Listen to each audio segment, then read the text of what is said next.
Hello YouTube, welcome. In this video, we will check the overall changes, but this is a podcast as you know, and this is the second episode of the Black Spirit Radio, your official podcast. Without further ado, let's get into it, and who is our guests and what are our, topics.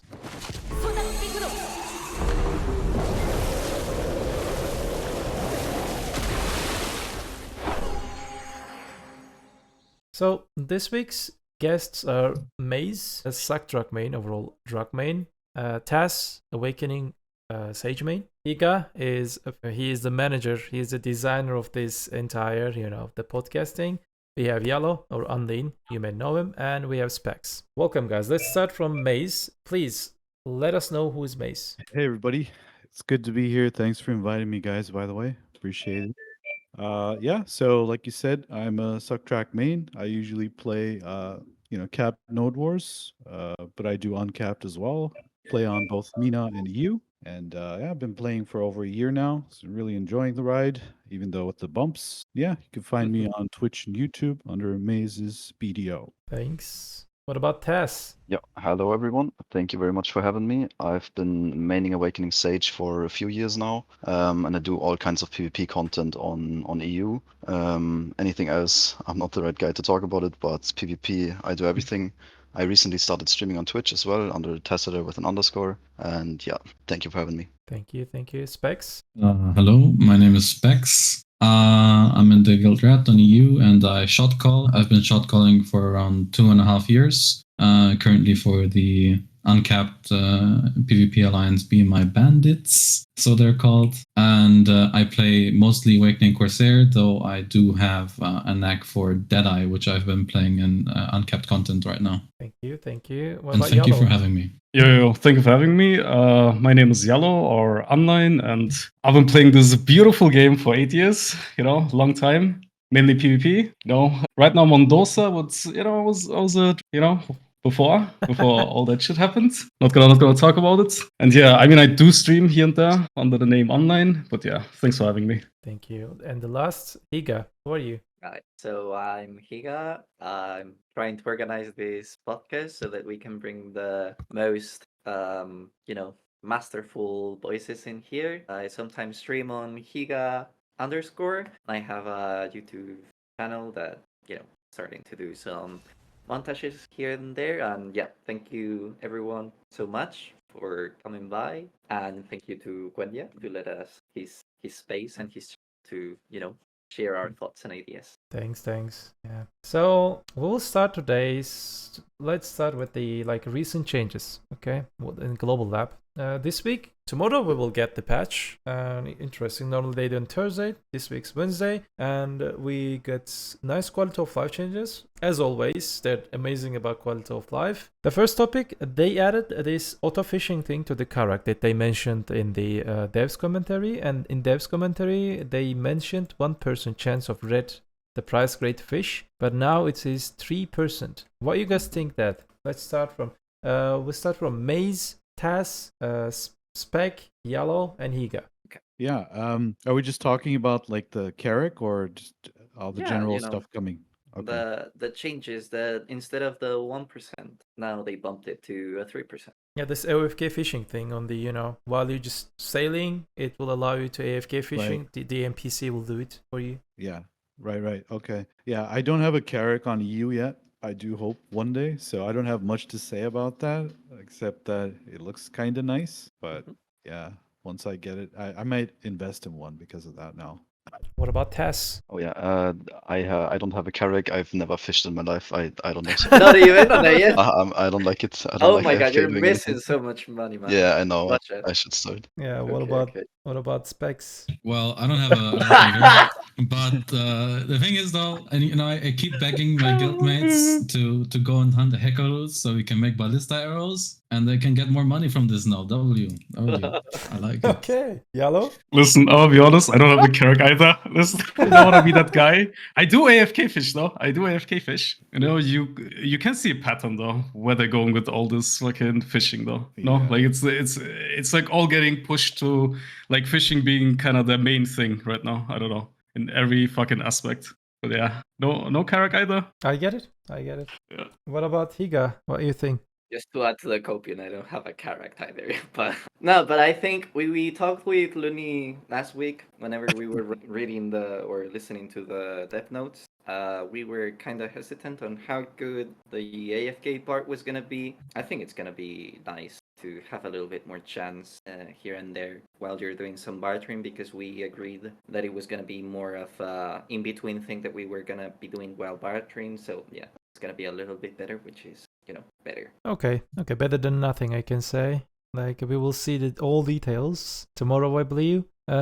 So probably you guys never fished, and lots of you not fished, but they added this. Maybe you guys heard of this fishing event. How big is your fish? It's something like how big is your D something. We did many jokes about it. So they just add this content permanently to the game. So it depends how big you catch the fish, and you will get rewards. It will be fixed thing. It's a good W. I'm just passing this one. The details, we will see it officially in tomorrow. And I also mentioned this part. They added some kind of token to the game. The token, as you can see on the screen. And with this token, you'll be able to get these rewards. But at the end of the day, only some furnitures. That's all. Not big deal. Like, I would love to see some better rewards. But maybe they think that AFK fishing is already rewarding and they don't want to give more. I don't know. Anyone wants to talk about that? I mean, it's something to accomplish, something to go for if you're more into the life skills side of things. And yeah, that's why everyone should start doing some fishing, because maybe you have a big whale statue in your main now. Yeah. I mean, I kind of AFK fish a lot. That's like AFK fish and then PvP most of the time. And like even then, like reading through that, I thought it's not content for me probably. It's probably for the 2% that are just like full-time fishers or something. So it didn't seem too interesting to me, but maybe I'm wrong. Yeah, it's not a big deal. Maybe with an RNG, you can just catch the big fish of the month, of the week, and you can be rewarded by RNG, who knows? But you have to use additional tools to get bigger, isn't it? Like, if I'm not wrong, for extra floats, you have it. You can use, if I'm not wrong, additional lightstone set if there is, maybe. Yeah, exactly. I'm just passing this part. Greatly improvements, some kind of quality of life. I think it's about, what was the name? The records. The first character enter and last character enter when the record starts or something. It's not big deal if I'm not wrong. Is it important? It's No, not. it's not. It's just a track, I guess. It's just track system is just more consistent, Yeah. I believe. That's all I can say. Yeah, it used to have some weird things at the end of the records when you look under the Guild League stats, where it showed like some stats incorrectly, and now it's just counted better. That's it. Okay, As so long we as have. people stop crashing on Guild League, I'm more than happy. But that's Yeah, the crashes. Don't Yeah. get me started, man, on the crashing. Yeah, I know. When you obtain boss armor, blah blah blah, that's thing, the loyalty thing. Let's just maybe few people can use their loyalties, so they will not lose the loyalty. Even if you not use your loyalty, according to this explanation, tomorrow's patch, you will lose all your loyalties. They will add new loyalty system, new items. We don't know what they will add. We have no idea. But they will add a new thing. And if you have, for example, 10,000 loyalty, you will be rewarded by 1 billion with 1 billion. So it's like 100 loyalty for 10 million or something. No, 1 million, something like that. I don't know. You will get money for it. So most of changes, it's quite interesting. Yeah. I'm just passing this part. Like, I will ask what you think about that. They will add to the City of the Dead and the Tungra Ruins the embers for the AORUS shoe. What do you think? I'm happy about that, especially Tungrad. And for Tangrad, it seems good. Yeah. City of the Dead, I don't know who grinds it, I'm gonna be honest. Only I the feel like this dead mod is just grinder. gone. It's completely like gone. It's called Like City of the already. Dead for a reason. Yeah, so that's for They're a all reason. dead already. True. No, More I mean, accurate. I guess it's helpful for newer players that cannot grind in other spots. So adding on top of that, it's just helping them overall, because I believe the shoes are the hardest part to get. So yeah. It's some kind of slightly nerf for Darkseeker Street, because probably it will make the Ember will sit on min price in few It's months. gonna stay on main price, yeah. Yeah. For sure. Yeah, it will. So what? Live on EU, It already crashed? Yeah, it's Yeah. about to crash. Like, it's going downhill. Very 35 million. Whoa. Oh, okay. So I think they're trying to giving some signal. Or 45. I don't know what you guys think. The signal of, hey, prepare yourself for the purple armors. maybe, because they want to make the Atorshu more common than usual. Yeah, I think that's their intention. Purple armors, who ready? Armors. I want to keen on that. I think there's enough defensive stuff in the game right now. Yeah. Yep. Maybe. Please maybe no more defense, please. It's not- Maybe we fix like some things and then we go for armors. Maybe it's you not know? about So- stats, maybe it's about classes. What do you think? Same thing as with Sovereign, know. right? So that you have like, or like Karazat, I mean. So you have different steps in between instead of just having like 5. I'd love that, honestly. I'm stuck on duos still. Holy. No. I wouldn't mind it as long as like deck isn't too easy. I don't know. Another thing that we will get, we hope that we will get it, this new AP DP, all AP, all DP, you will be able to see all of them in your gear UI. You can keep it as old, sheet AP, sheet DP, or the total AP, and you will be able to customize it, your all AP plus monster AP, and if you want, you can choose comma AP, demi-human, or something like that, depends to you. What do you think, Chad? And also people, what do you think? I think this is amazing. I feel Yeah. because it's been way too untransparent, especially every stats caning kind of stuff, how things add up, where it comes from. And before you had Garmov, you had some other website that I don't remember the name of anymore. But the people had to make weird websites to count every single mini thing that is like supposed to be in the game, so you can count how much AP you have. And it's really important that they become way more transparent with this and that they show it like this, because not everyone wants to have, spend maybe 30 minutes to set up a Garmov just to check if the stats are right or not. And it can probably still be wrong because you need to set everything up exactly. Yeah. Meanwhile, you have it right in the game right there. And yeah, it's a good step in the right direction, I think. Agree? It really is just a net positive. I mean, there's no downside to it, right? You don't have to for pull out sure. your calculator and just fucking, type it all to then just to realize, oh, I mistyped something, and then just fucking go again, Just there, and you have it. Just a good thing. Yeah. Agreed. So- yeah. I agree. Yeah, like they're amazing about quality of life, isn't it? We never just be whiny bitches about quality of life. They're doing good things about quality of life always. Honestly. Yeah. They keep It's it. good. It's like I don't know. I feel like Where's the a butt? cat. I feel like a cat that is being given catnip every few weeks because oh wait, we cut off your legs in the last patch. Here's some quality of life that we should have done maybe 2 months ago. Yeah, It's like, basically, yeah. I don't know. It feels weird. That's It feels weird. Yeah, it's like I took the open world PvP good board X system. I'm giving you infinite quality of life update non-stop. Yep, it's a fair trade, no? Yeah. Well, we have another thing. Let me just check. Like another good quality of life, you don't need to open the UI tab, like UI settings, to change or remove, or your what was the name? The chat bar, chat menu, or the chat tab. Oh yeah, the chat box. Yeah, chat box, chat tab. You can just change the location without go in the UI settings. That's also good. That's great. And next Yeah. we're It's gonna really, really fix fucking good. UI crashes. Ah, yes, UI crashes, they will surely be fixed. No, but it's in general though. They need to rework the UI in general though. Like it's a nice step, but the fact that certain like stuff on your UI lowers your FPS, Yeah, I even though was it's gonna just a go bunch of there. text. Yeah. That's crazy. You gotta fix on that. You gotta work on that. I But, literally yeah. I just have one channel because since I read in the FPS guide that the more you have open, the less FPS you're gonna have, I just fuck it. I don't need any other information. I just have strictly one, and there you go. They have to sort of fix that. I want to show my own game right now, how it looks. This is how it looks. People can see it right now. Totally. You even have Come on. the cope deck. Okay, it's not cope. It's not cope. 3D map actually helps. Not even kidding. No? It's not cope, man. It's not Only tinfoil, it pro works, it players works. know read Trill, 3D. tell map. Tell 'em. Yeah. We're thinking in 3D, exactly. Let's see, man. Nah, but I mean, even the 3D map, I think it's the same as the 2D if you don't have the whole icon things going on. They were causing stutters apparently on your 2D map. Yeah. So the another thing that while you're in party, you can use Magnus. Finally, it's a good thing. God. Oh my god. Finally. I was so lazy that instead of getting out, taking the well and everything, I would just beg for someone having the compass to get me there, and that's it. Bro, the most annoying thing is if something's going on Asha, once in a while, and you just want to fucking group up, and this shit is just so annoying. Yeah. You leave, you join, you leave, you join, wait, invite me, no, don't invite me. Okay, invite me now. Nah. And you just end up it's gonna spamming help. the chat with like. Yeah, plus and everything. exactly, man. I don't know why, but it was annoying. Yeah. Actually. Yeah, for sure. I've had many node wars without a platoon because of this crap. Oh no. but yeah, crazy. because you forgot to go into the platoon. Hey, add me or something. It happened 2 days ago to me. I Wait, but fought you the cannot entire. go through well. Sorry. You cannot go through well on Noteboard, right? During Noteboard. No, you cannot. No, like think in no. Node War. Yeah. Like you have to jump through the well, you're in a platoon, but then you're like, oh shit, I can't go in the well.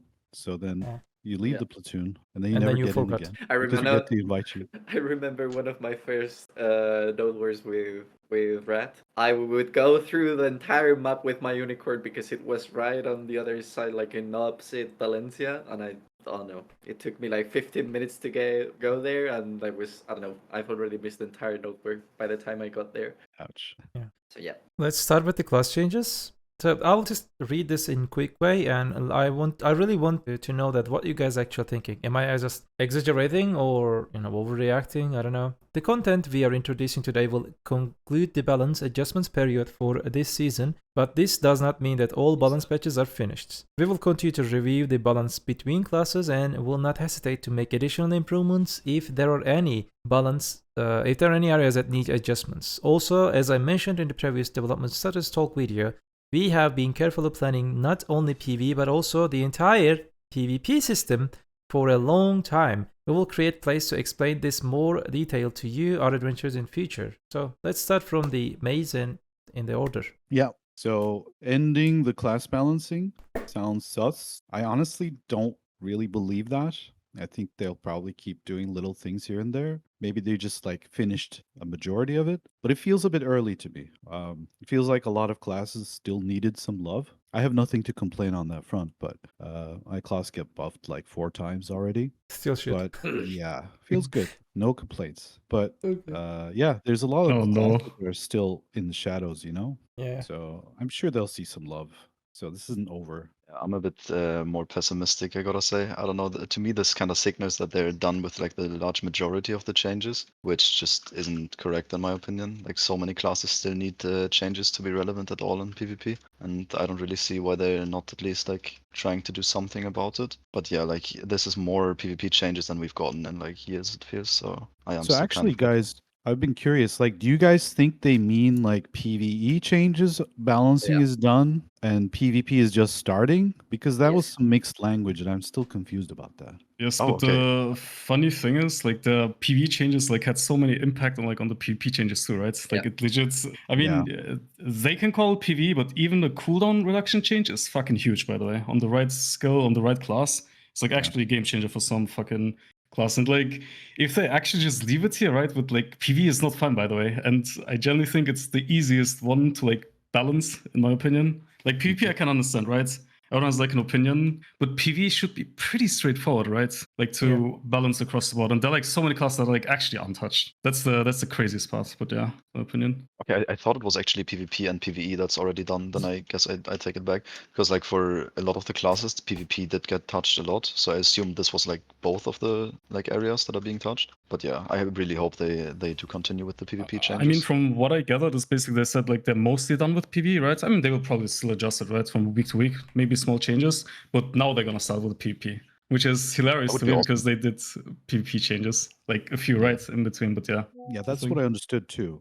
But it might be coping. We'll see. I hope you're right. I don't know. Vex? I mean, PvE is nice and all. There is good PvE classes and there's a tax system. I mean, if I want to get good trash loot, I'll just grind with that. But paying so much attention to PvE changes. I mean, sure, it might be nice for a different kind of group of people that care a lot about making a lot of trash with their favorite class. But I mean, I've played Awakening Corsair for so long, and I'm like, you know what? If if my PvE class is so bad, like my main class is so bad in PvE, I'll just tag something else. So yeah, my expectations. I feel like the issue is more so it's like so inconsistent, right? Like it's kind of easy to pinpoint which classes are weak, right? And again, like I'm also the guy that just tags, right? Whatever's good in PvE. I'll be honest. Like I like it brain dead. I just grind. But I do understand like if someone likes this class, right? And it's an MMO, right? After all, like you just play it to like have fun, right? If you just enjoy playing one class, why should that class like pull 30% less, like some insane number, right? It just makes no sense because it is in theory like it shouldn't be that hard to balance like PvE. Honestly, there are like hundreds of videos of fucking people grinding. Like you have so much footage, you can just like check it out and just compare. Like it's not hard and just adjust. Yeah, I agree with this makes you. no sense. 100%. And to Yeah. end up, I think I'm more on this Tassader mentality towards the PvE. I think the PvE is gonna be in the very least that they could do is like minor, nerfs to some classes that with the last batch of, tweaks on the last nodes, maybe we see them a little bit nerfed. But I think now it comes to PvP, and I don't know what it's up to come, honestly. I don't know if they are gonna undo some of the cooldowns that they've done to the classes. I don't know if they're just gonna tweak the percentages of damage. I don't know. I don't know what it's to come, honestly. Yeah. So what I understand from their explanation, they're mostly done with the PV changes. They will do some tiny changes sometimes. But I remember that when they said the same thing, almost same thing, we will keep we'll keep the adjustments, all tweaks, tighten things. They never touch the classes the next 8 months. It's they don't get me wrong, but I don't want to be toxic, but they really like to lie us. They lie, like for example the dev commentary, they said we closed the gap between top classes and the bottom classes. PV is way more balanced. Go F yourself, my dear friend. You just buffed Sackbleach, for example. You just created a new something that, like I'm thinking to just putting some classes to the S+. And what am I going to put the Sackbleach then? Like Looney literally just told me that already S+ class got 30% buff according to the Rooney. And he just said that it will probably more than 30%. And they said that the gap between top and bottom is just closer. Go F yourself. No, you didn't. You just made everything way worse. Like, I'm not even talking about PvP. Like, how hard it can be. So I have lots of things to say about them, but I will save myself to the future things.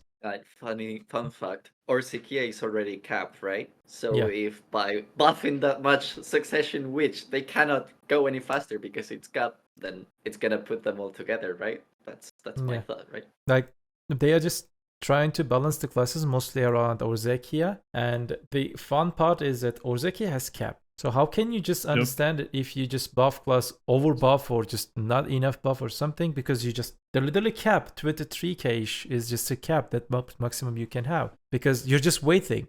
But lots of classes right now waiting in the middle of the Orzekia in the spot because mobs are not respawning. How can you understand that you just, keep the balance perfectly according to your track system? I don't know. Classic PA. They're really good about quality of life, but when we talk about the class balance, they're very bad. Very, very bad. I would really like to know how they track this though. Like, I would really like to know what their track system is, like how they actually track it. Because it makes zero sense. It makes zero sense. Or do they even track? Or do they? Yeah, maybe the Korean YouTube video, right? That was Yambi track system. The class is broken. Have to nuff it next week. Oh, it's not broken. We're buffing it, I guess. There you go. For example, broken. Please. I was gonna say that last podcast we sort of came to the conclusion that with what they said that players were doing better than them, I think they actually have a team behind the balancing, and I think that it really does depend on how good your manager for that class does. That they just sort of try to balance, but at this point it's just not working, and they should really gather all these good players and get the info and make them equal. I'd say it's just the way that they should do it, but pretty sure that part is just gonna kept unheard. To be fair, it kind of makes sense to balance around the mid-tier of players, right? Like balancing only around the top 1% of players will also lead to problems. But they just have like a small team and probably like one person on every class, and there's just too much variance in that. Like you'll have a few people that are decent, and then a few that like have played the game only like a few hours. I don't know. I have a question to that. What would you call like a mid spot, right? Mid-grind spots? Because I feel like most classes are like, if they're good everywhere, unless they have like mobility issues. I feel like, they're like always like fucking good. All right, it's like, I don't know, man. Like again, I don't think it's that big of a deal. And if you start the game, I don't know how fast you get up nowadays, right? But I would still balance it for like the upper tier, like in general, because of how easily you get into there. Yeah, no, I meant like the skill level of the player. Like, of course, with most of the easy classes, it doesn't matter that much, but still. Yeah, okay, understood. Yeah, that makes sense. I don't even think they're like actually playtesting it properly. Like, they probably don't even know how to like properly PV on it and min-max. Even with the same class, right? Like, Suckdrak got all the good buffs, and then Awakened Drak got ridiculous buffs, right? Right, Quendia? Like, you would agree probably. Like, even on the same class, they can miss the mark. So I really don't know how like maybe there's multiple teams that really don't communicate or something. It feels like a real mess, honestly. Yeah. I don't know what's going on. For example, we are saying that there's some kind of, some guy, maybe they point to top point, but who is that guy? Is he better than us? For example, we gave an example of, or maybe their best PV player, capable PV player, is maximum can reach 20k at Orzekia. Maybe he's completely trash, but people is just pushing the limits. If you just allow, for example, most of the class, they will do 26, 27k. So instead of trusting the track system, probably every week I will just make this call. Create a Discord, a real Discord, an official Discord, independent Discord from the normal Discord, a global class master Discord. Call people from all around the servers, different people for the different classes, and ask them for feedback. So they gather feedbacks for you, and they don't need to just do everything what we give them. So they can just have proper things, proper ideas from proper players, not just a whiny bitches from any server. Because I see that, for example, people crying about Mystic Awakening in these days, but class is very strong, but people crying it. Probably they don't know how class is working. Yeah, people crying about Mystic Awakening. Like Mystic Discord thinks that Mystic Awakening is 8 tier grinder.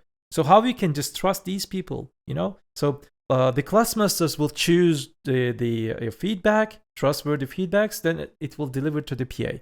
And amazing feedback, data and everything that they need. So these feedbacks can lead them. That's what I'm thinking. I don't know. The only way to fix the game's class balance issue. I mean, in that regard, it would also kind of help what Tass said, because it would not only be like top performance, it would be done in such a way where they have the truest potential of the class and they just tone it down accordingly for an average rank. Could be done in a more precise way. Yeah, for sure. So the other important thing that we will get it tomorrow, the Nova rework. Let me know what you think, Chad. No.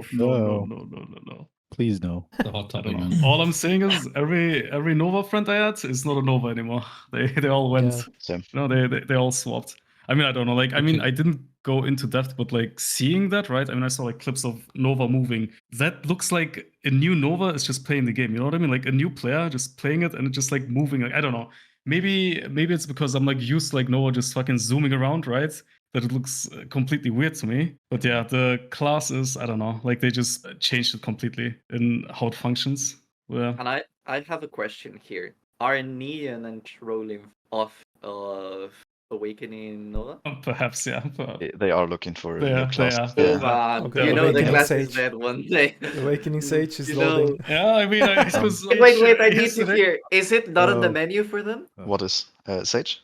Awakening Sage? We have enough been- sages. I've been talking with Sage for a while now, for a few weeks, even before the Oh. boss were talked about. But Quizage thinks that Sage will get nerfed. He said that on the Armand stream, so I'm pretty sure that's like the main reason he doesn't want to roll on Sage right now. But apart from that, he was considering it, yeah. Okay. But yeah, all the good Novas I know are rolling off of it, and that's the thing that I'm trusting. Like, I don't feel qualified to give an opinion on that, but yeah, every good Nova I know is gone. Kind of sad. So anyone, what you guys think about the Nova? It's a big topic. I mean, Does at first I was kind of hesitant because I might be completely wrong. We have to see how the good Novas try to deal with a class. I think for PvE the changes might be very good. I could be wrong because of the cancels. I have no clue. But numbers looked huge. But at the same time, they changed the way the class feels in such a big way that it's just not going to feel right for the old Novas. And one thing is for sure, the class seems completely dead for PvP. That's my take. I mean, for me personally, right, the only reason I never picked up Nova was like the downtime, right? Like sometimes you like outright useless without the super armor buff, right? And I feel like the super armor buff is also like the problem. I mean, sure, like the class is way too fast for the engine. That's a completely different fucking topic, right? But they could have probably changed it differently, right? Not like completely butcher the way it feels. Like they could have done something on the super armor buff. Maybe adjust some things there, right? So it just doesn't like get annoying. But again, like the class just felt like you pop super armor buff, right? And then just pray that you don't get CC and just like disengage, right? You just play around it, which is also fucking boring ass playstyle, if you ask me. But I don't know. I just feel like the way they just handled it is the wrong way. Like they just made the class not fun. I'm pretty sure no one's enjoying the class. I don't know. What about yeah? Specs? I mean, it's cooked, but I see a glimmer of hope since there has been a big uprising on the Korean forums. So, I mean, who knows? Maybe next Friday they'll get a little bit more love. But because they did say in the intro that if they make it too big of a step, they will not hesitate to adjust. And I feel like this might be one of the times where they have to adjust. And yeah, it's a bit too impactful. No, Yeah. I don't know. I don't know if I'm the only one, but I fucking hate it when they like completely change classes, right? And they're like not. I mean, I get it, right? Some classes deserve nerfs, right? But nerf them where they're like a problem, right? Not just like completely gameplay change them. I don't know. I feel like playing a class, right? You main it and then just fucking PA one night just decides to like completely change it is just such a shit feeling. I don't know. Just feels bad in general. Not a fan of it. I mean, I will blame PA on this topic. It's because, like, you know your game, you know your game's potential, game engine potential, desync issues, and all other things. And now, like, Awakening Nova is just creating giga problem. It's been there for like 3 years, 4 years, and now they're trying to fix it. They know that they cannot fix their own game. This entire game sit on this engine, and they now changed the Awakening Nova. They slowed it down. It's now slower. You can easily not easily, but easier to react to Nova with the changes. You know, just like they just made every mobility skills smaller, maybe slower, and it just makes you to react easier. But let me just off this one. The problem right now with this place, I mean, it's your fault, PA. You added that class to game. You let the Nova players enjoy for 3-4 years. They used to that thing. Now you just recreate the class. It's not rework or just tiny. It's huge. They recreate the class. The whole identity removed, and they replace it with something. So I don't know, like they just buffed PvE. Maybe PvE will be still S+ in good hands. We will see it in official update. But if your game cannot handle a class, just don't prepare it. That's what I say. And I have a question regarding this, which is we've seen PA done the hit, kind of reduce the number of hits that skills had. Now we see these on Nova. Do you guys think that them mentioning the mouse to move thing on skills, that they were gonna have a look into that, do you guys think that's trying to help their servers to perform better by doing this sort of changes? Probably. Because for sure, game Possible, couldn't yeah. handle Nova. The game, It's like a little one band-aid fix. in a quick blink of an eye, you have a berserker grabbing you because of the Right. sync and mouse move. Like, are they gonna start addressing that by like doing these changes? What do you guys think? I think so, yeah. I think that's the step they're taking. Yeah, like I really like the playstyle of mouse movement thing, like the old wizard, teleport mouse movement thing, the berserker thing, even the Valkyrie, you'll be able to do that. New classes you cannot do it, but most of the classes you still can use the mouse movement, but game literally cannot handle it because it's some kind of straight line, just according to the skill, you're going like this, but with the mouse movement in the middle of that, you change it and you just reposition your character. First, your character go here in my monitor, then you desync directly to here because your code starts here. But in my monitor, you go first here and then you turn here. So, for more stable game, even if I don't like it, for overall, sake, I would love to see remove the mouse movement. Oof, that's a hot take. Completely. I just feel like if you do it, you have to like change some classes though. Like I don't see Awakening Zaka, for example, being played without mouse movement ever. Like that class needs some like major reworks. I mean, for me, obviously, like it just causes a lot of problems, right? They have like lava pierce and 2 fucking grab. I mean, that's a completely different topic, but like suck Zaka and G-League with that, right? Or like even the AORUS, right? But if you remove it, you would have to really make sure to like look at some classes, right, that actually use it, because again, some classes are going to be completely like, again, it's a gameplay change, right? That you have like the Nova thing that you mentioned, right? You get people use like one playstyle for years, they love it, and then you just change it, right? I'm not even saying like for the Nova one, for example, the class is definitely way too fast for the engine, right? Yeah. But at the same time, if you play it since day one, you love the class, it still feels like shit, right? I'm not even talking about balance, right? I'm just talking like they just add things and then just drastically change them, right? It's like a pro and con situation. Again, for mouse movements, is it a problem in certain classes? Yes, but some classes just, like, you cannot play them properly without it. Like, they need legit major fucking gameplay changes, or they're, like, completely out of the window. as a class. Yeah, and even if the classes don't like require mouse movement to actually be relevant, you still remove a lot of skill expression from the game. And that's I that's hate that. Just I'm feel bro. horrible I'm the biggest fucking getting lava pierce grabbed out of fucking render range player. Okay, like that's the only thing that gets me killed 90% of the time. But even like I see that like some classes really just need it, right? Like you have to do something about it. Yeah. Yeah. You know, maybe they can do something like that.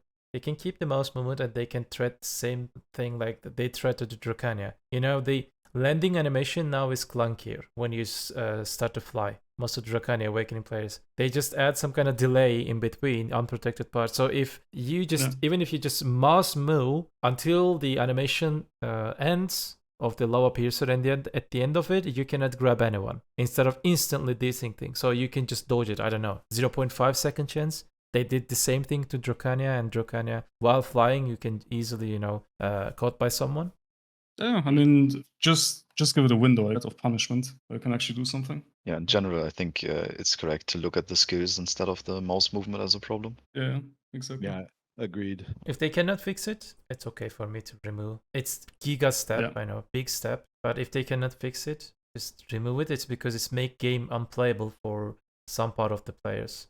So I just today we talked about that, and that's my opinion. I don't know what you guys thinking. Right now, when they PvP especially, we have lots of classes with giga broken skill kits. I'll not give example, but we have Striker, Berserker, something like that. DK, even DK has lots of protected CCs or something. I have a recommendation for PA. I don't know if you guys agree with me. If a class has no grab, can have 2 super armor CC maximum, or can have 1 super armor and 2 front guard CC. 1 front guard needs to be 10 seconds or more. Okay, this is for non-grabs. 1 grab, if you have 1 grab, you can only have 1 super armor CC.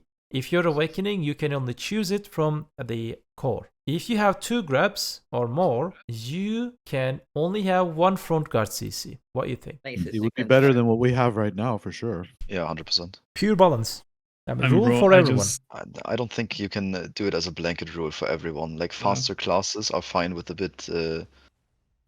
bit less maybe, and then very slow classes are fine to have like more protection. But Succession Berserker has 4 or 5 protected CC. How we can fix it? And 2 grabs and heals. Yeah, I mean Saxoka is completely busted. Like, yeah. So, but I think it's just maybe a case where you look at the classes a bit more individually. I think it's okay as a blanket rule. If you apply that tomorrow, I would be happier in the game than right now, 100%. But I think you have to look at the classes individually as well. So what I'm trying to say that let's just put some kind of limits and stay around it. A little bit more, a little bit less. Not stretch it like Striker and Berserker level or DK level. If I'm not wrong, DK is same too. 4 or 5, maybe 7, I don't know. Is there any DK main in chat? Where is Lua? Tell me how many protected CCs you have. So it's too much. Stretching that, it's too much and making some kind of imbalanced situation in PvP, and people hate that. I think it also has to be, I agree with you guys, it has to be a little bit more taken into the individual, each class individual, because I feel like the whole identity of Circer is circling around about the utility that the class is going to be given, rather than being a huge damage dealing class. You have to sort of maybe tone down a little bit, but if you completely remove that part of the kit, the class might also be dead, right? So like if you point out some stupidities, and I'm just gonna point out, for example, the big AoE striker stun, for me it doesn't make any sense, right? That's a crazy one, by the way. Like you would literally give the identity of the Berserker on a ultimate, on 100%, on a BSR skill, like all that value goes to a normal skill on one character. I think it sort of has to be a little bit, independent cases, remove tone, and I'm just hoping that is what we see on this round of PvP change, honestly. One thing though that I have to say, didn't they mention that they were like changing it that super armor can't have like CC damage and everything on it?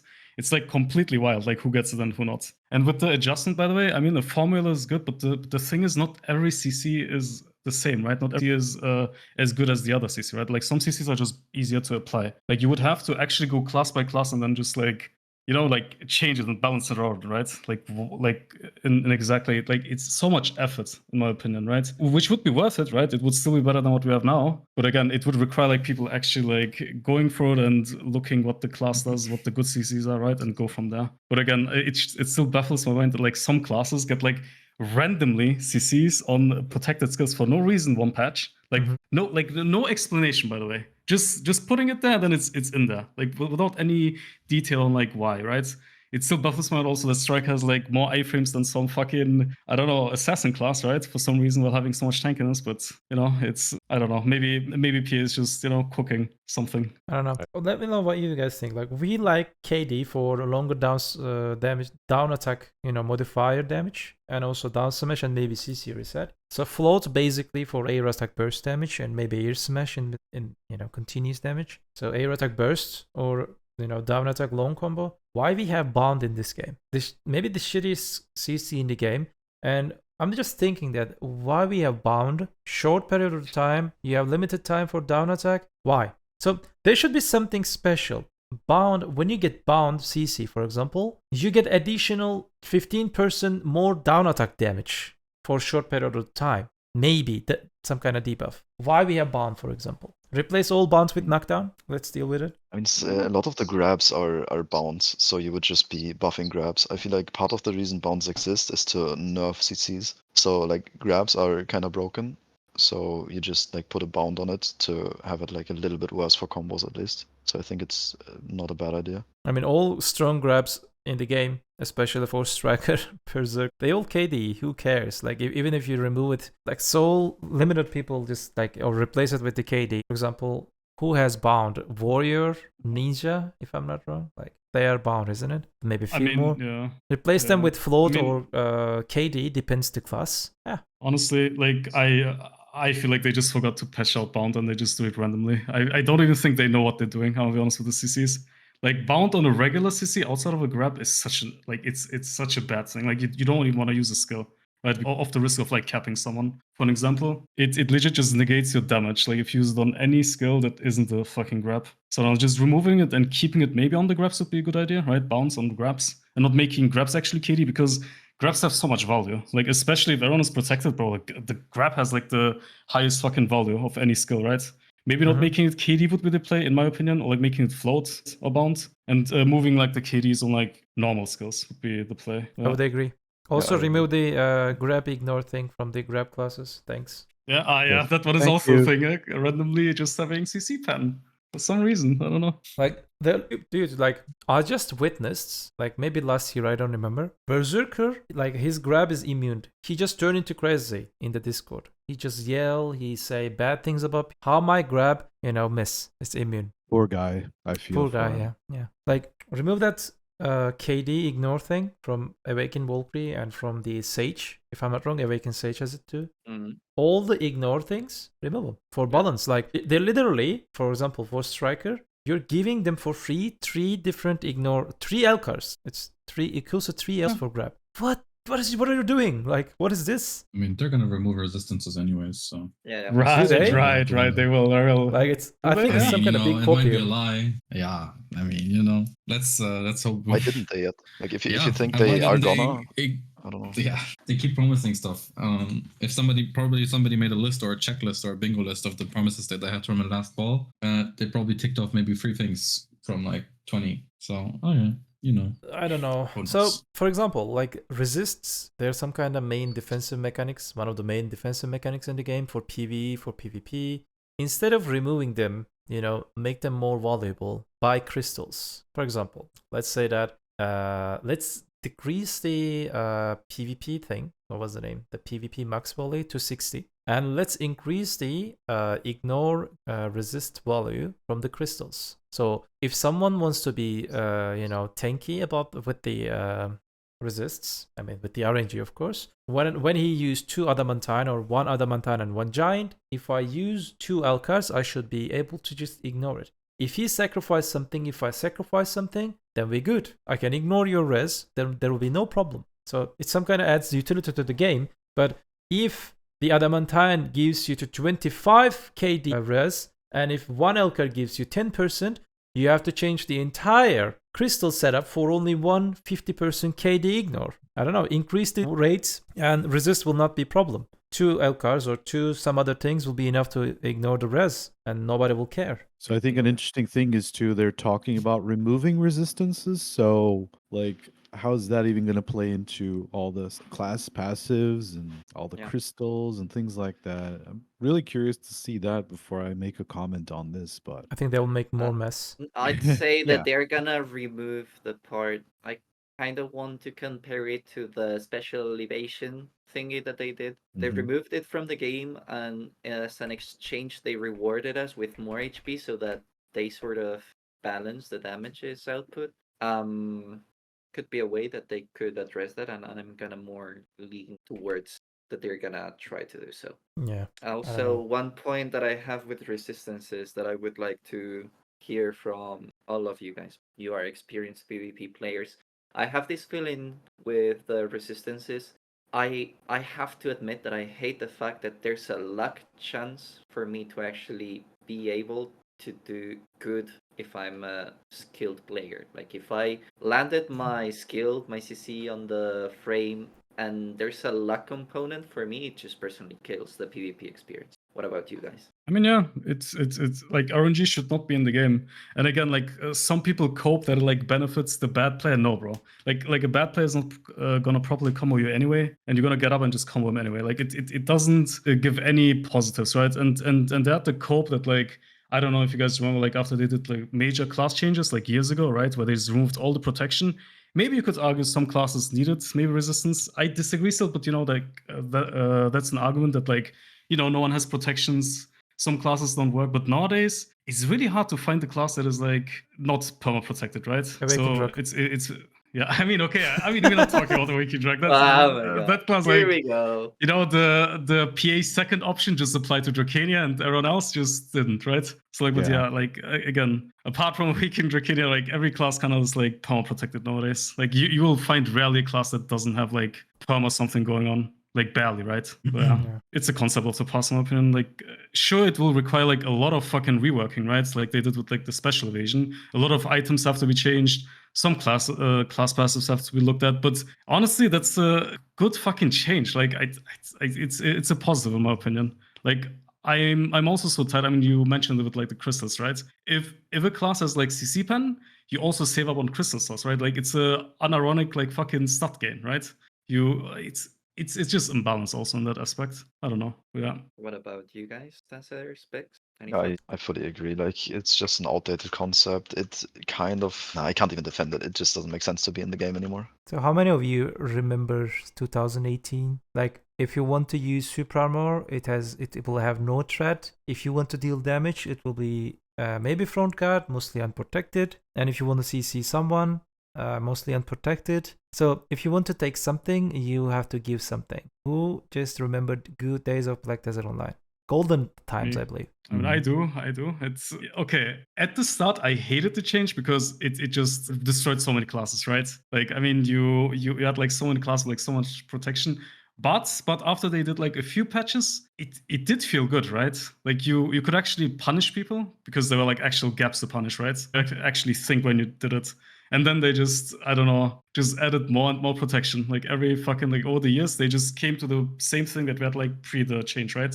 Pre the big change. So it's basically like it was way before, like 5-6 years ago, essentially what we have now. But yeah, they just went completely back on what they did and just went with this. Yeah. So I want to talk about we talked about the class balance things. PA did few things, bad things, good things. They all good, but do you really think that these changes helpful for the current, at least for PV?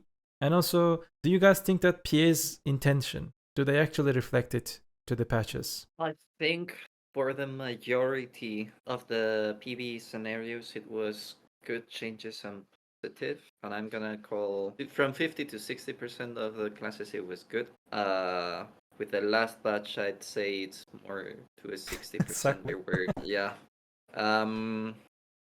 But I think they overlooked a lot of classes that they just left behind. They have overlooked in the other way some other classes that were very powerful. They didn't have an idea, and they have unlocked a new realm, which is gonna be Looney posting, I don't know, 30k or 6k video in the upcoming week. I don't know. We will have to see. But yeah, I'd say it was good, but with the special PA touch, which is not being good enough. or not being good at all. So mixed feelings about that. Anyone? Specs, And it kinda- how's your awakening, Corsair, man?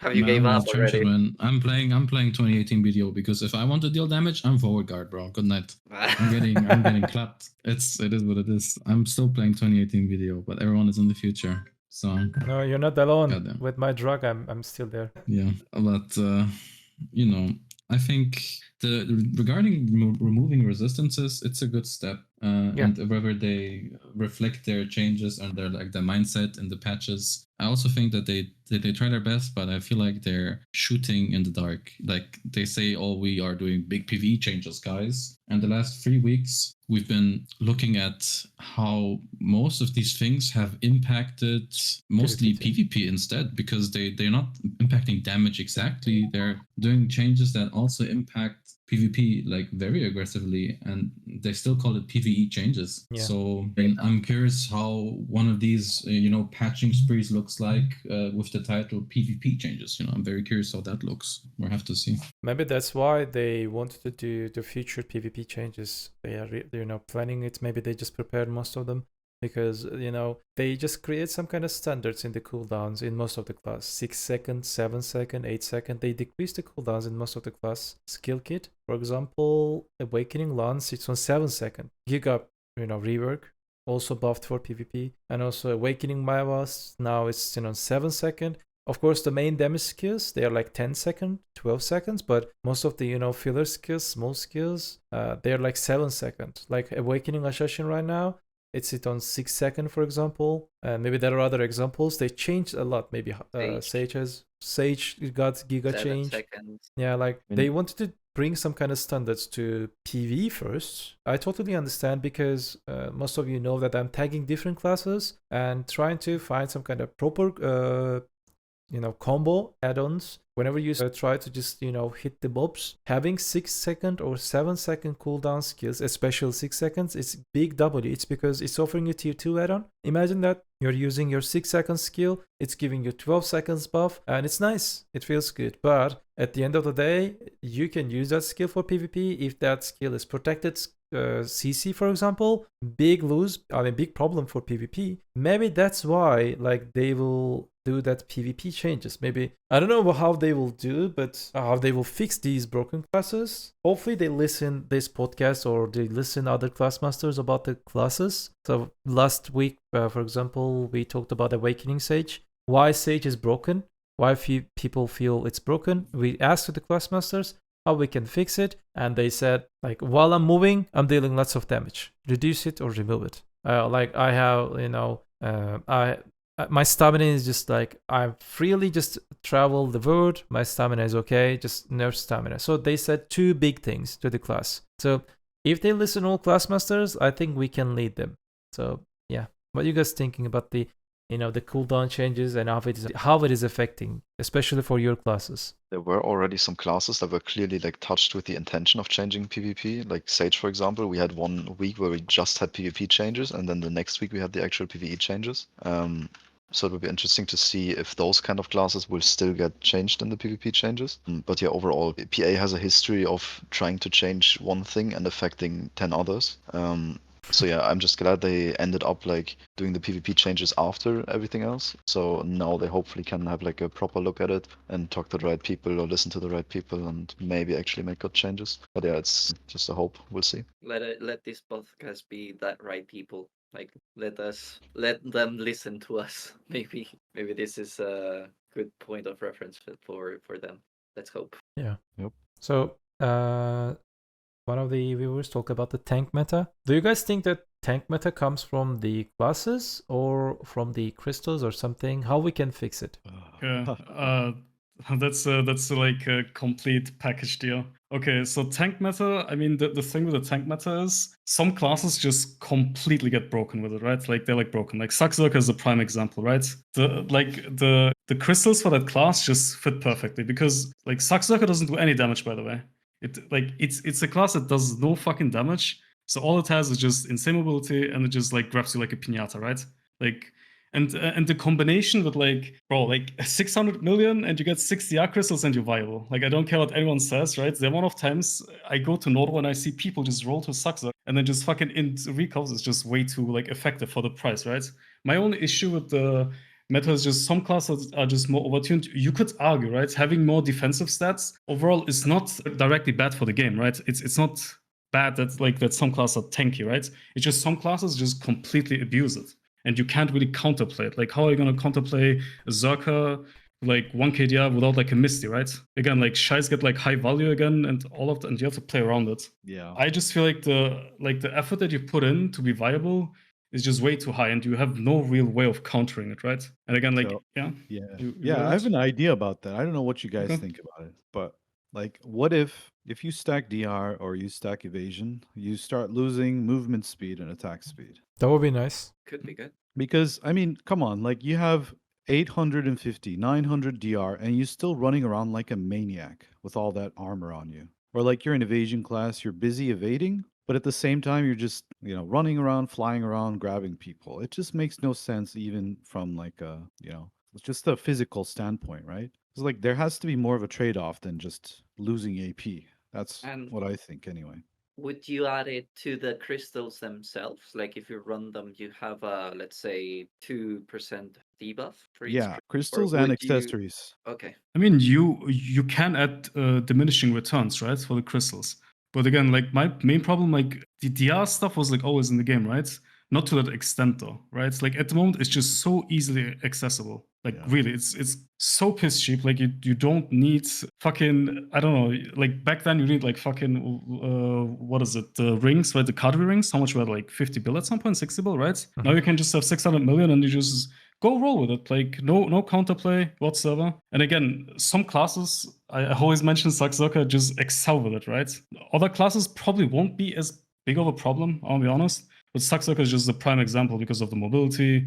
And in Guild League, I don't know if you guys are seeing EU Guild Leagues, but you'll always see 2 Saxokas in every fucking game. Yeah, it's something that is always there, right? And it should be kind of a clear thing to see for everyone that if you see in every game, you have a Saxoka at least. Yeah. It's pretty good. What do you think? Yeah, Tass. Yeah, I don't think the attack speed, movement speed change is really necessary. I feel like it will just make the game kind of unfun and stuff. And if you give too big of a debuff, it just makes the class unplayable. But yeah, I think Andan is right. I think the only kind of class that actually is a problem in this tank meta is Saxoka. Everything else can be swapped out.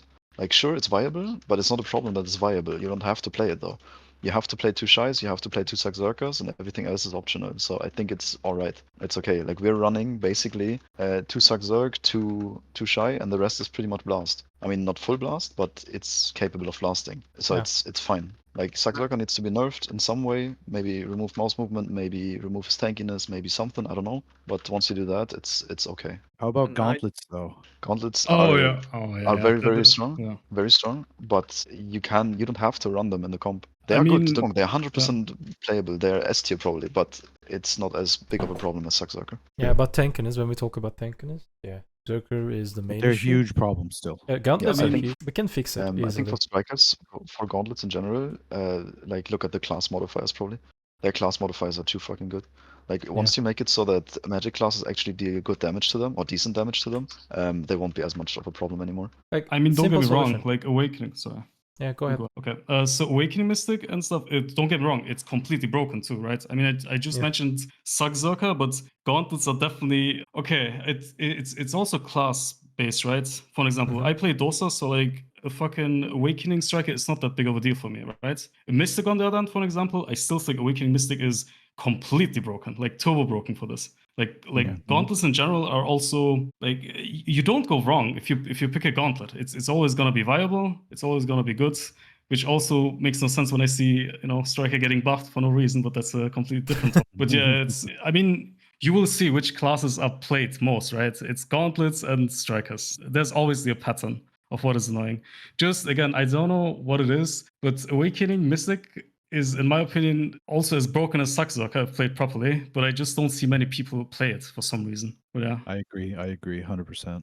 Because you need to use your brain at some point. I mean, the vacuum alone breaks like so many classes in itself. I don't know, but yeah. So I have one question since Tassader said, like, sure, get to Shai's, get to Circus, and everything else is free to go, right? You're free to do anything else. But is that good? Like, do you think that having that setup in order to make anything else viable is good? Okay, I Because mean, you're first of- leaving other 20 or I don't know, what is it, 25 classes on the other side? Okay, first of all, it's not that I meant that once you have those 4 classes, you can play whatever. Like, there is very much still a meta of iframe classes and stuff, and you have to. There are not that many blasters that are actually viable. But beyond those 4 classes, just what I meant is that everything else is not a set class. Like, there are like 10, 15 classes or whatever you can choose from, or specs you can choose from. But yeah, I don't think it's good. Like, I think Saxokas should be nerfed in some way, whether you nerf tankiness in general or Saxokas,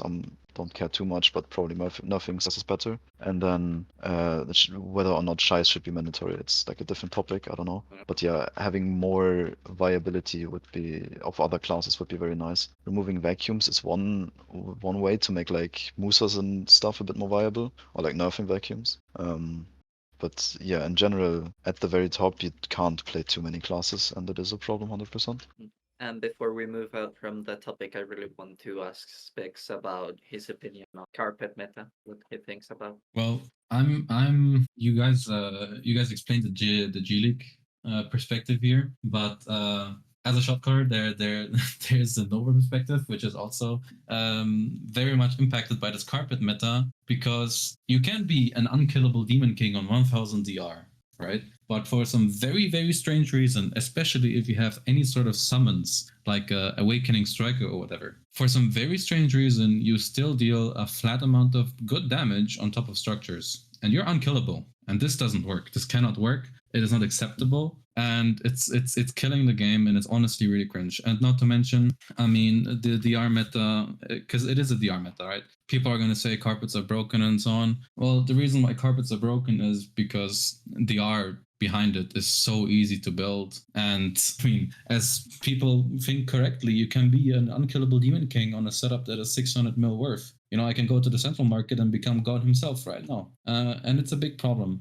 I feel like an approach to kind of change that, because I mean, of course they had people have been making a lot of posts because it's the elephant in the room, right? People have been making a lot of forum posts and had so many takes, but I feel like you just have to look at the numbers right now, right? When it comes to the carpet meta, the real problem is DR and how easy it is to stack DR. They address the evasion meta by letting some damage still sip through on evasion, and you have a good amount of accuracy, especially since you have so many accuracy options, like with the Dawn Crystals. It's very much viable that you can interchange it, and you have a lot of counterplay against evasion. This is amazing. They did great on that part.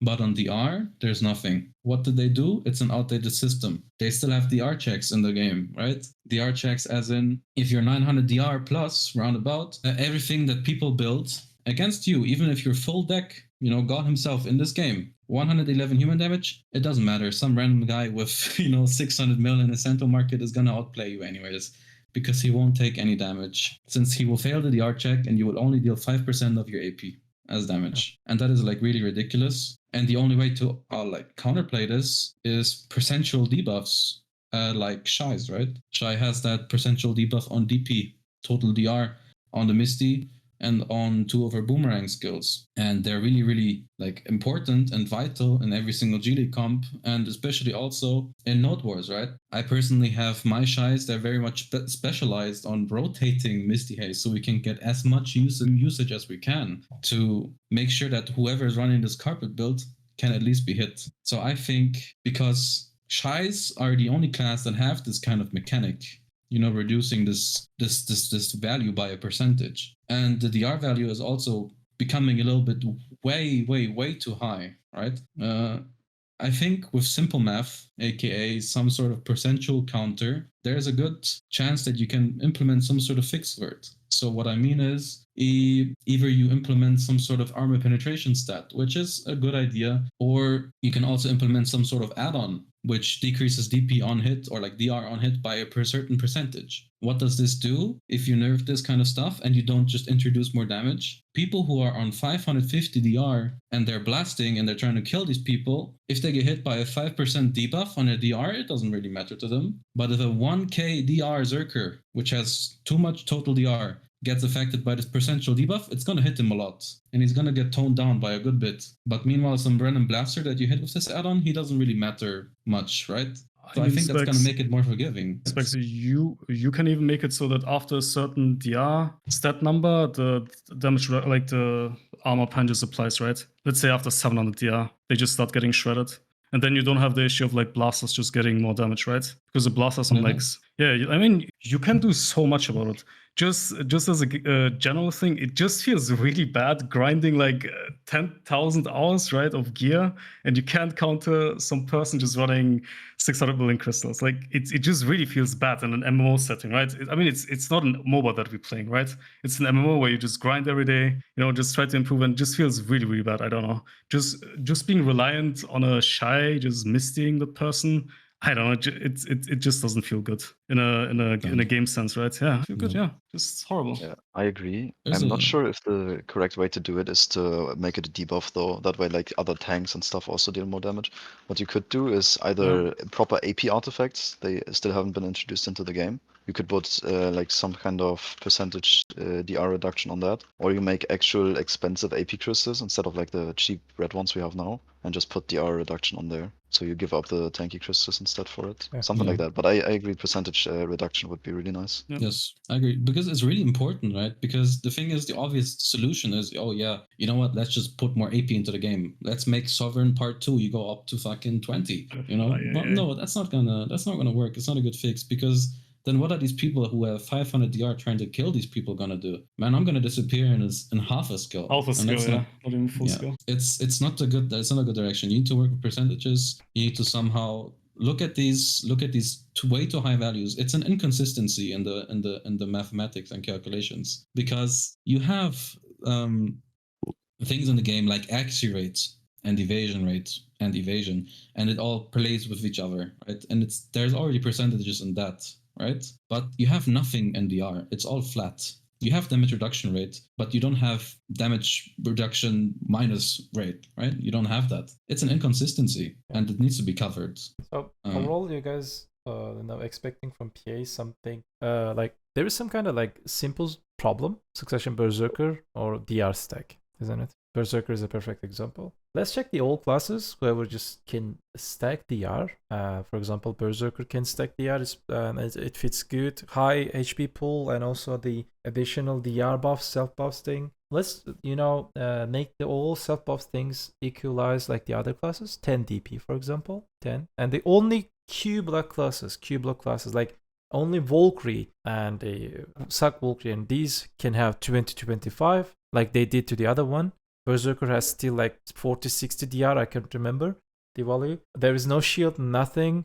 There is nothing in that class. Even the weapon is just like axe, it's offensive weapon, but has the most strongest self buff as a DR. So make it standard like the other classes, make it 10. This is first things first. Because you guys are saying that make the, for example, add percentage DP or DR shred or something.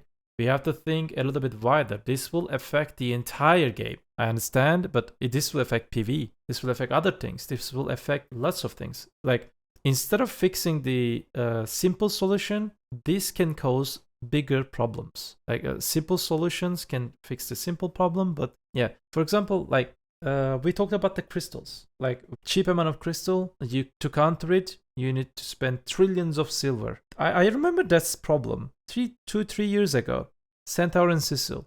To counter it, 6 accuracy accessories, 1.2 trillion worth, for example. Same scenario, now it's shifted into DR. Instead of that, just nerf the DR crystals and, make them like, if you choose that one, you will not get that much rewarded. Being tanky will cost you a lot, and you will not be that much tanky. Stacking only one DR will not save you. Stacking only evasion will not save you, or there will be counterplay for that. Like, simple problems. We should bring simple solutions. I totally agree most of the part. But for example, how many DR you can have from the DR crystal? 29, if I'm not wrong, is it? Or like, is it 29? I can't remember.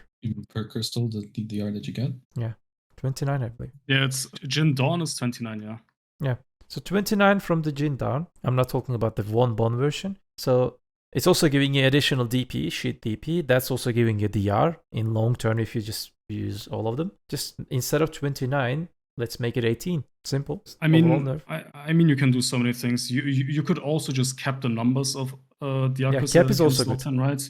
You can also make it that you can only slot like one bond and you have to have a Jin next, like, so the price is more, right? I mean, you can do a lot of things, right? The easiest way would be like capping, in my opinion, the DR crystals, but I don't know, like Shai's are probably gonna go crazy then if that happens. Like, that's the only thing that comes into my mind. But then you would have the problem that you could just simply run back the old yellow accessories. Yeah, of course. That would require you to remove the old accessories, right? Which is also or also nerf them. Yeah, also nerf them. Or like I don't know. I just feel like the accessibility that you have though nowadays with the crystals is just what I mean. You had always defensive options in the game, right? It was just harder to get in a way. And now again, as I said, like 600 million and you're good to go, right?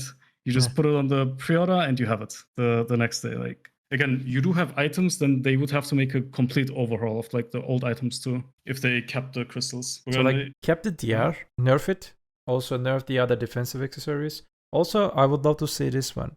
Other crystals also, they're kind of broken. While you play the evasion class, you can benefit the DR from the crystals like HyperX and the bitterness. They're also boosting your DR. They're also boosting your evasion. But as a DR player, the evasion that comes from them, it has no importance because I already have like 800, 900 evasion or something. It's easy to just, shred that evasion. So it has no importance. So also make the current defensive crystals separated. Evasion and DR differently. Bitterness evasion and bitterness DR. HyperX evasion and HyperX DR. So if a person wants to go for DR, we'll choose the DR version. If a person wants to go for evasion, you will go for evasion. So, for example, you want to kill a striker. Striker is also stacking DR thanks to those defensive crystals. You're using 5 accuracy crystals, and at the end of the day, you're losing Giga AP, and your AP is not being able to kill that striker. So it's some kind of, you sacrifice something, you need to get something, but you gain nothing. At the end of the day, class is still unkillable. Yep. Yeah, there should be more direct counters. It's true. Yeah.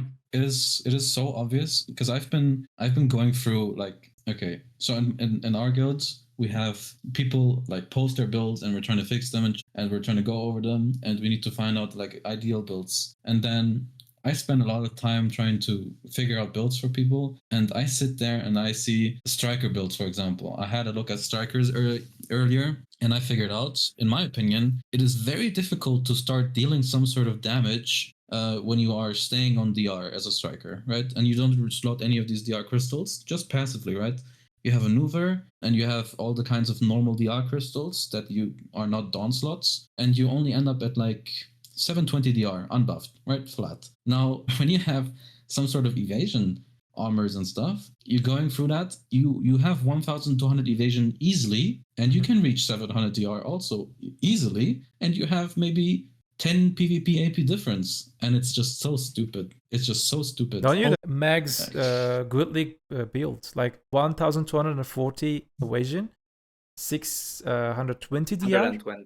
Yeah. 880 AP or something, and it's still unkillable because bro, it's so high. Like, what I'm trying to say, that class shouldn't have that much DR with that much offensive stats, good evasion, and still like dealing damage is hard. If you just remove the DR from the crystals, HyperX and the bitterness, he will instantly lose 50-60 DR if I'm not wrong, and bam, you will melt when you encounter with an accuracy build people, because you cannot deal damage to the 650 DR, but you can deal damage to the 790 DR. You were gonna point or ask something to Specs, Yalo? Yeah, I mean, like in the example of Strike, right?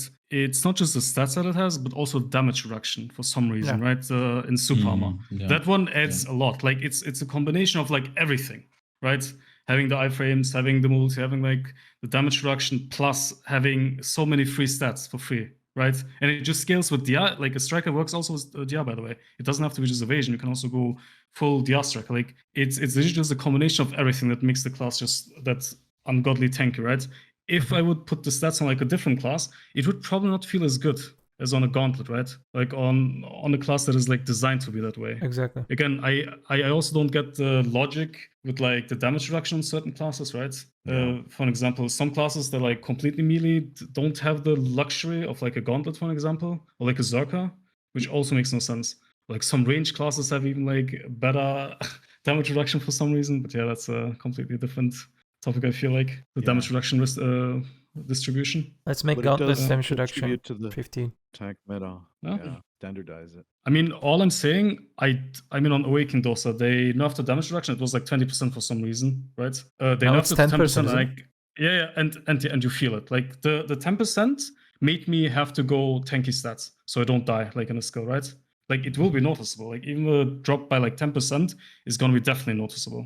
Like you will feel it. You will definitely feel it. By And the striker is nature of 25, stats, not it even should be 20. that way, Yeah, right? yeah. Well, I was gonna ask, now that we're introducing this sort of topic, how do you guys think all that damage reduction percentage is distributed across the board? Like it's fair for gauntlers to have 25 and then you have Valkyrie on 15, for example?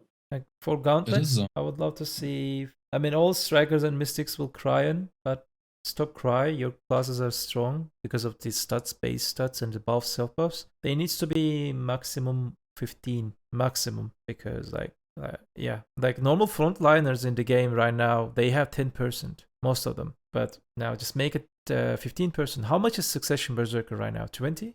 15? 15. 15? Make it 10%. Yeah. Class already tanky because of the HP stack. Class has the biggest HP pool in the game, and why it has 15? Make it 10%. Yeah, you're correct. It's they need to have a look at the passive stats that each class gets. They have so many. Like if you just press K and you scroll down on any kind of class, I did that on Striker, and you get so many free stats. It's actually a little bit ridiculous. And then you, on top of that, have damage reduction rate on most of your skills. Meanwhile, I'm looking at other classes who also have high damage reduction. For example, like I played Sac Corsair a lot, right? And we probably have the highest damage reduction on like normal super armor skills on the whale ones. I think it's like 30% now or something, or it's quite high. But we don't have these kinds of passive stats, these crazy 9% evasion rate self buff, and then some more. It's not taking that into consideration, especially for different classes. And if you want to introduce some sort of damage reduction during super armor, you also need to kind of establish a bit of a landscape in all the classes equally, that they actually do have a lot of super armor. Because I mean, now that Awakening Drakania has the same as Corsair, pretty much mostly forward guards in the important class and the important skills, it's a bit of a problem, because when are you going to cast a skill that benefits from this basic 10% damage reduction? When are you going to have benefit from that if you're mostly FG? Yeah. Listen, we don't talk about Drakania, okay? Here, it's a forbidden second class, bro. I still don't get the Drakania. So like, I don't know. Like the public execution, right?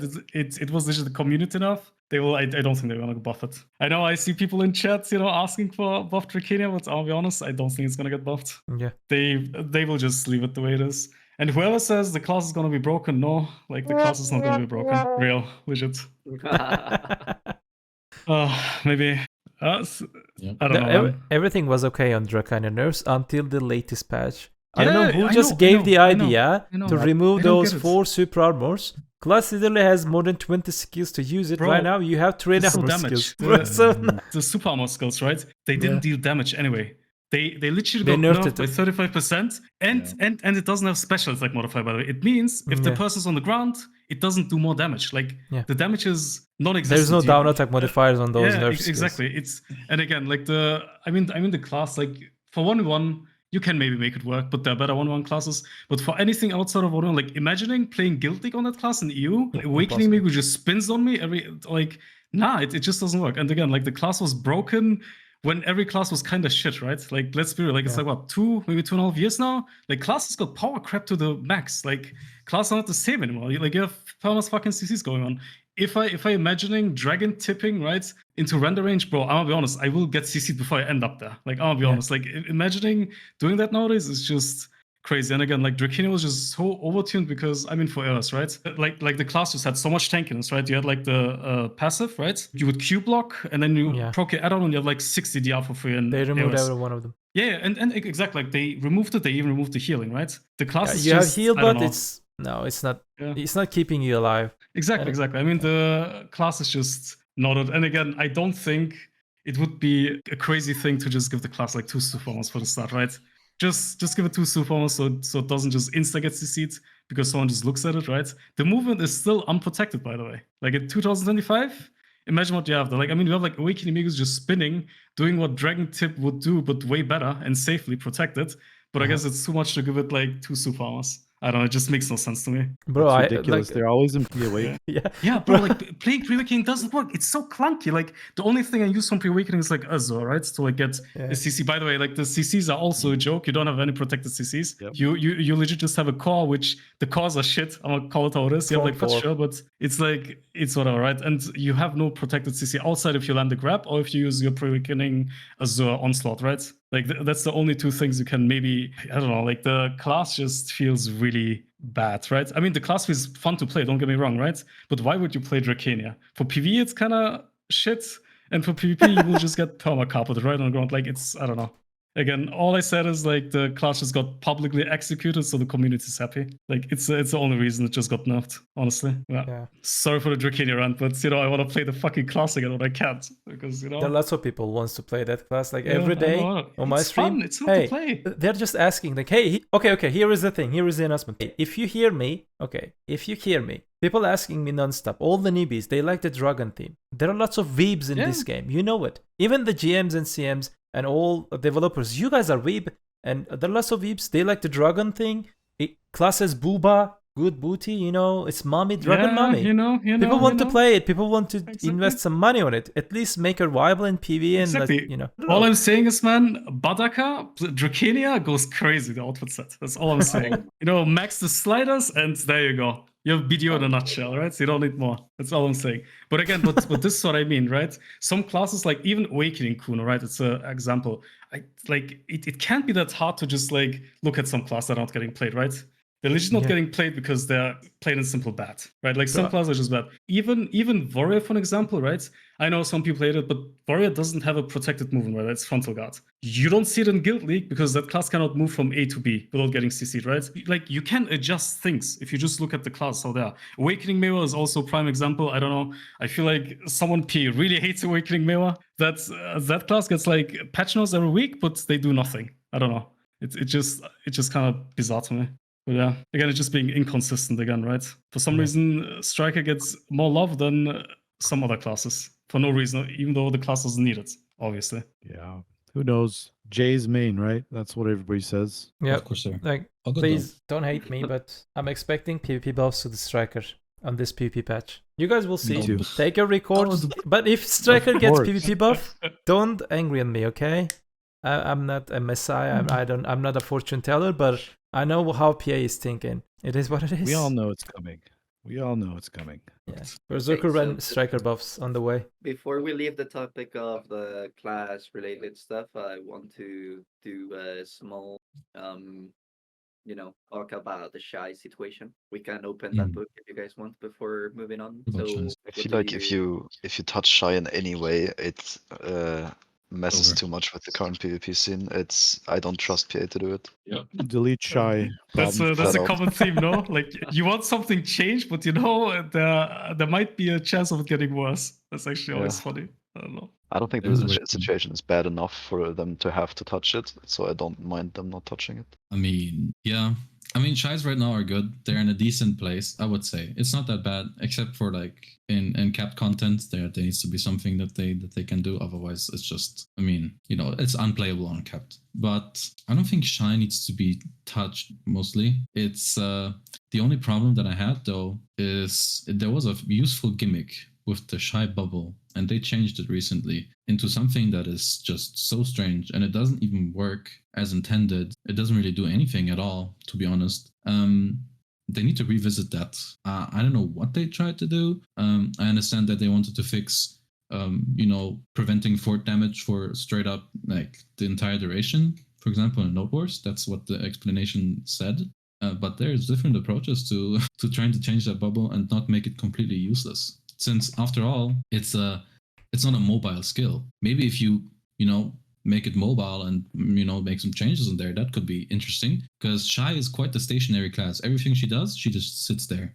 She just does nothing. Like buffing, she stands still. Boomerang skills, she stands still. Misty Haze, she's tiptoeing, very slowly. So if they want to do something with Shai, they probably can make her a bit more mobile so she can apply her buffs or debuffs, for example, her bubble, in a better way. For example, this come out skill, there's a skill that is come out. Shais don't really use it, only to move forward in Super Armor because it's nice to cancel into Misty Haze, for example. That's the only way that they use that skill. Otherwise, it has no usage. But the movement is good on that skill. If they maybe put bubble over that, it could be useful. It's like a mobile little mini PA. I feel like that is a decent change that they can do to provide more usefulness to the current bubble. They don't need to reintroduce the damage invulnerability in that area, but I feel like to bring more usefulness to the Shai in that regard, it can be cool. Since every class is just too mobile to be touched by this bubble. And if you want to play with the bubble, it is not viable, since you need to force your people to stand still.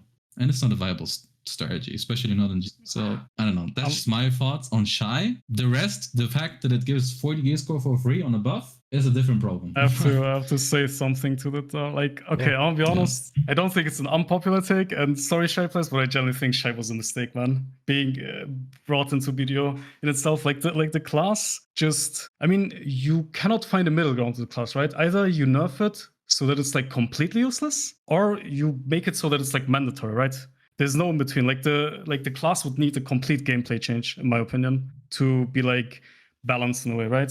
And I don't think PA is gonna do it. I don't even think they were expecting Shai to be like this, right? If I see the early Shai updates, bro, the class wasn't allowed to ride a horse, right? Like that's the type of stuff they were going for with the class, right? And they just put it into this niche fucking thing of like being mandatory for everything, because as you said, it gives you so much gear score. It's the only way to counter carpets right now, right? So if you take these away, it will like lead to other problems too, right? And again, I don't know if Shai players enjoy the game loop that they have, right, with the class. Maybe it would be actually interesting to hear the opinion of an actual Shai, right, like of Shai players, that like what they actually want, like if they actually want gameplay changes to the class. But the way it is right now, I just don't think it's like it's not going to be balanced, because you cannot balance it in a gameplay way because it doesn't have that much gameplay to offer outside of what it gives, right? Like the buffs and the shreds, like toned down. Yeah, sure, you have like heals and stuff, but again, it's like the two big things of the class. And without the gameplay change, I don't think it's gonna be ever balanced in a way. It's like gonna be fun for everyone. Yeah. I mean, I have because this might be a hot take, but I feel like people, especially like video players, tend to go into the way where they're like not accepting the absolute necessity. Like it is absolutely necessary that you have a Shai in your comp, and they don't like that. It's a bad feeling. Stay away from that. But I don't think I agree, because I mean this is an MMO in the end of the day, and there's no other support class really like Shai, and in every other game also there are support classes, and it is easily accepted that a support class is very much needed and very helpful to have. I don't feel like just completely deleting this kind of support classes. But Specs, I have a question. Okay, you send MMO, okay? Which class would like make the biggest change? If you could like imagine UGVG against the guild, right? Which class in the enemy team would make the biggest difference? You can't tell me that it isn't Shai. Like if the enemy has a Shai, it completely changes the way some classes are just completely turbo broken with like the Shai buffs. Like it's not even like just 50 gear score. Like how they work is like completely different. Like the gaps are gonna get like some classes that have gaps have less gaps due to Shai buffs, right? All I'm saying is, you try to bring the Holy Trinity system, right? But BDO is not really designed. Like it's more like this sounds bad, but it's more like a fighting game in a way. Like the combat in itself, right? Like they would actually have it doesn't fit the traditional MMO in my opinion. Like you would have to change so many things to make it viable. I just hate the dependency on like having one class have that much power. And again, like I'm not blaming any Shai player, right? I just feel like it's like I don't mind any Shai players. Just the class is just like not like we love Shais, but it's like the gameplay loop, right, that they have is just so effective, and it's just hard to balance because either you make it completely useless or it's gonna be turbo broken. Like there's nothing in between, right? For the class, because it doesn't have anything else going on gameplay wise. That's the issue. Maybe they just went the wrong direction with the class. Like the type of buffs that it gives, it's quite detrimental. I mean, you can sit here and recount the kind of buffs that it gives. It is definitely very, very broken. But if you want to introduce some sort of support into the game, you can probably keep the Shai, but just change the kind of buffs and usefulness that she brings. Not in a way that it breaks the game or make or breaks the game if you have it or not, but in a way that it's a very nice and well-rounded bonus to your comp to make you still want to need it, but not absolutely have to have it. Maybe there's a different approach on that. There's different kind of stats in the games and little gimmicks that you can probably do to make it a bit more fun to play, say on the same usefulness, but provide a lot of good worth to what you're doing. Since at the end of the day, Shai is never meant to deal any sort of damage. The only thing that it does provide is buffs and debuffs. It doesn't deal damage. It is not mobile. It doesn't impact you in any, like, if a Shai stands next to you, you're not in danger. Only when she presses Misty every 3 minutes. But even then, she can't follow up on her own Misty.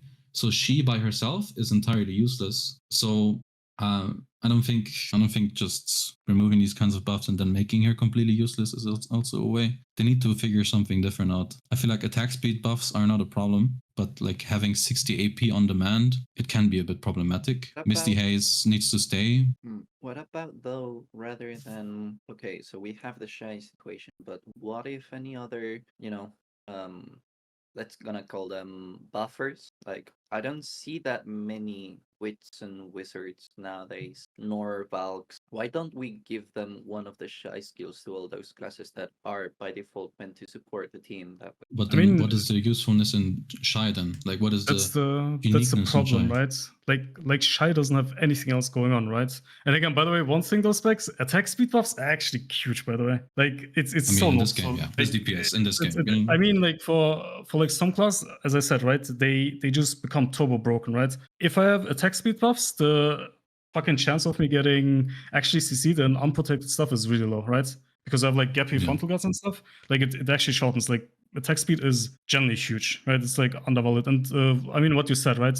What's the point of Shai then? Because the witch you can play, like a witch is playable outside of the buffs, right? It's a perfectly normal playable class. It has its own identity. Shai really doesn't have it. Like Shai is just the class that you put in there, and go make noise, right? Just fucking play your flute and just fucking bongo here and there, right? That's a class basic that you. I mean, it doesn't do anything else.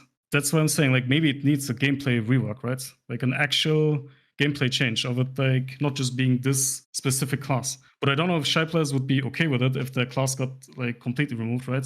And changed to something they might not want, or maybe they even want it, right? To be different. So it would be nice to actually have Shai players talk about it, right? What they actually want with the class. It's not realistic either to just say delete a class. They're never gonna delete not delete. I mean, people are memeing, right, when they say delete, but they're obviously frustrated with the class. But it needs gameplay changes to fit, or it will never be. Rework, it needs a rework. Yeah, it needs a rework, flat out. Like what you did to Nova, you've done a lot to Archer.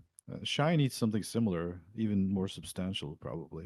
It needs to change, though. I mean, I agree. Yeah. Game has become too fast for attack speed buffs of like that value. I mean, that's completely a different topic, right? Like classes just getting more and more faster, insta TPs, the game not even being able to like hold up, right? You see people desyncing. I mean, it doesn't help that the tick rate is also really low still in video, right? Yeah. And everything is just the desyncy mess. And also you're getting older, that's why. Don't mention it, man. Don't mention it. Yeah, you're getting older. I try to. I don't think about it. It's fine. Any thoughts on this? I don't know. I'm not from not able to talk from a Shai's perspective, obviously, and from someone who does a lot of Guild League, I think it's okay. Like you have a mandatory class, sure. I would prefer if it wasn't like that, and you could fill the spot with whoever wants to play, and if everything everything would be balanced. But the way it is, I don't mind the way that you currently play around Shais, to be honest. Like, I don't know. It's just a personal opinion that I don't really mind playing around Shais. Yeah.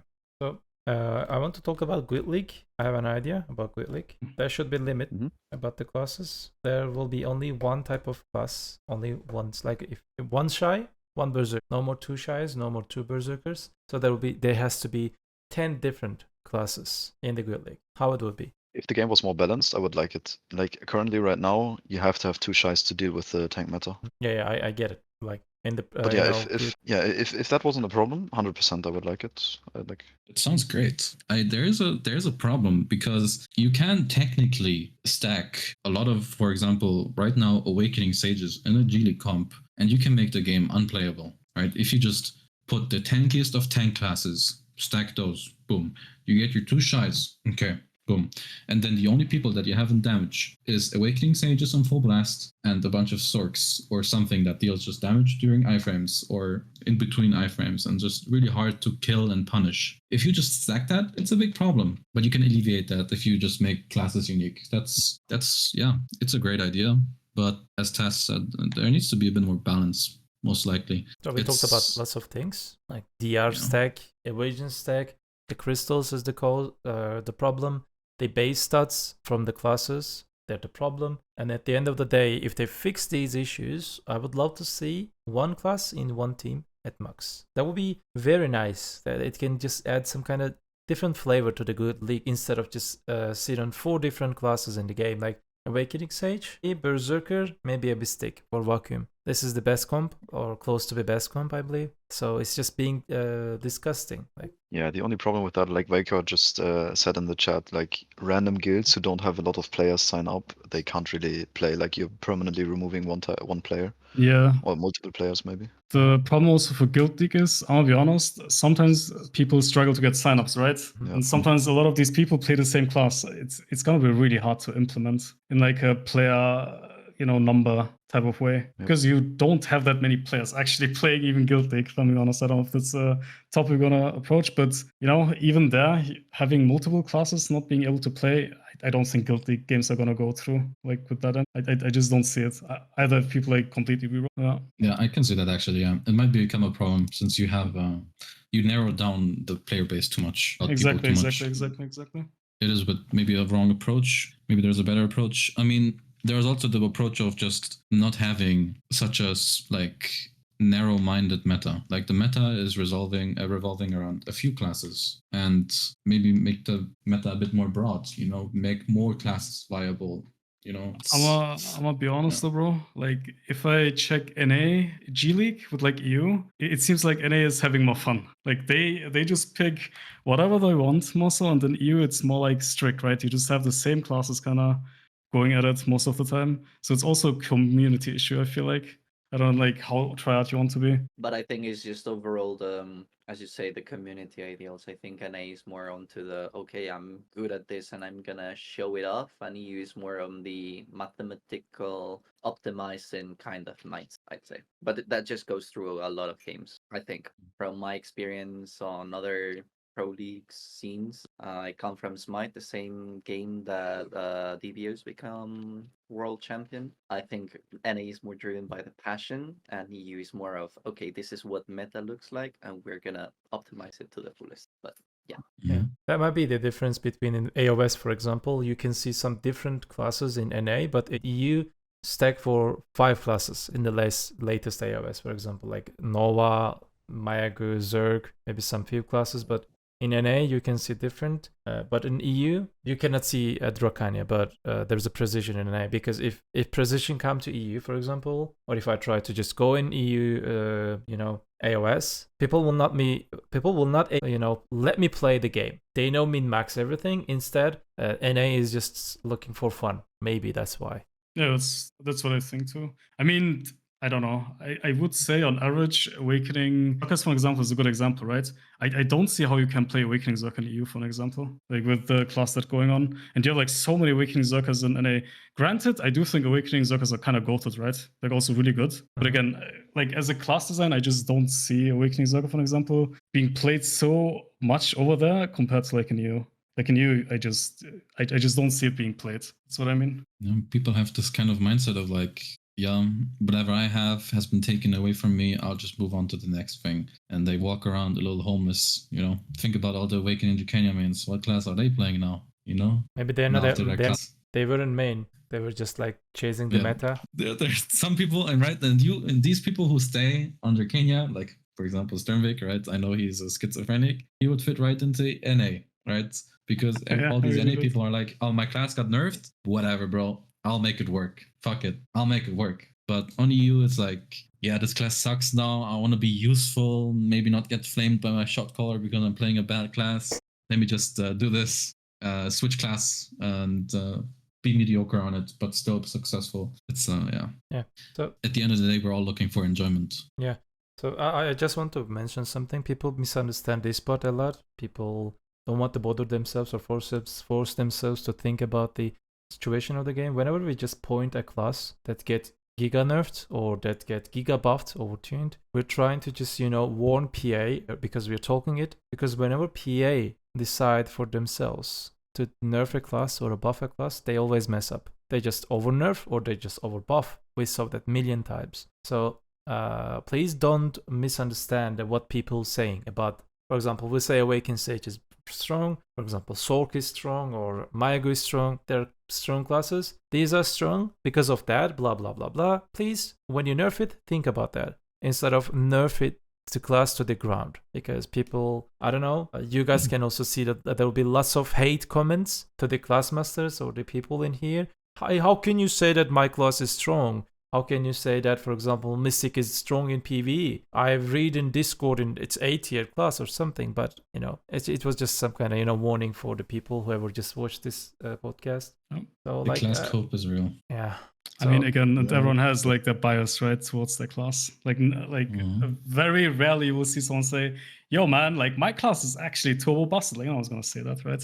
It's really not the amount of times. The only scary thing is just if PA touches a class, they really touch it, right? It's not like a little tiny bits enough. They actually just destroy the class most of the time. That's the scary part. So adjusting maybe every week a little bit and going from there instead of like radical insta changes would be maybe the play. I don't know. Yeah, I agree 100%. Yeah, and they've done some classes like that. It's weird. There's like a few kinds of buffs or nerfs going on. There's either like this one-page buff or nerf kind of ones, and then there's the others where it's like just 2 or 3 changes every 2 months, and then that's it. Little by little. It was And little by little is better. It was actually crazy looking at the patch notes on Global Labs of fucking the Bible of Nova, whatever that, and then watching a single table. Okay, this is for you. Succession Drakania. There you go. Exactly. And I actually love the enjoy it. There you have it. It's on the And scroll on those patch notes. It's actually crazy. No, that's actually hilarious. That's all we got. I got something. There you go. Cool. Nova. Nova is just And bro, those are all Don't nice. spend it all at once. Fine. There you go. Yeah, I'm scared when I see this. This is just so scary, bro. I don't Maybe, even think like Awakened Nova mains have yet made complete sense of this. Look at this. I mean, it's like a freaking essay. If they just give the old changes like slowly, maybe they would just not turn into mad like that. They just gave everything at once. What people call it in English, balls deep. Like yeah. Okay, but guys, what about we actually use the global lab test server for testing? What if you actually use it for what's intended to, right? Like just actually test stuff a bit, right? And go week by week and then do the thing, right? And not just like wait till, I don't know, what is it, 10 a.m. Just pray that your class doesn't get gutted and just click on the link, right? Maybe that's not the play, right? Maybe we actually use the It's a good idea, but first they need to listen what we say. We go there, spend our hours in there for no reason, in not normal game. We will do test. They will not listen. I will just give you a funny example about Drak again. In the release of Drakania, it wasn't released, Awakening Drakania. It takes 10 or 14 days to release. It sits on Global Lab.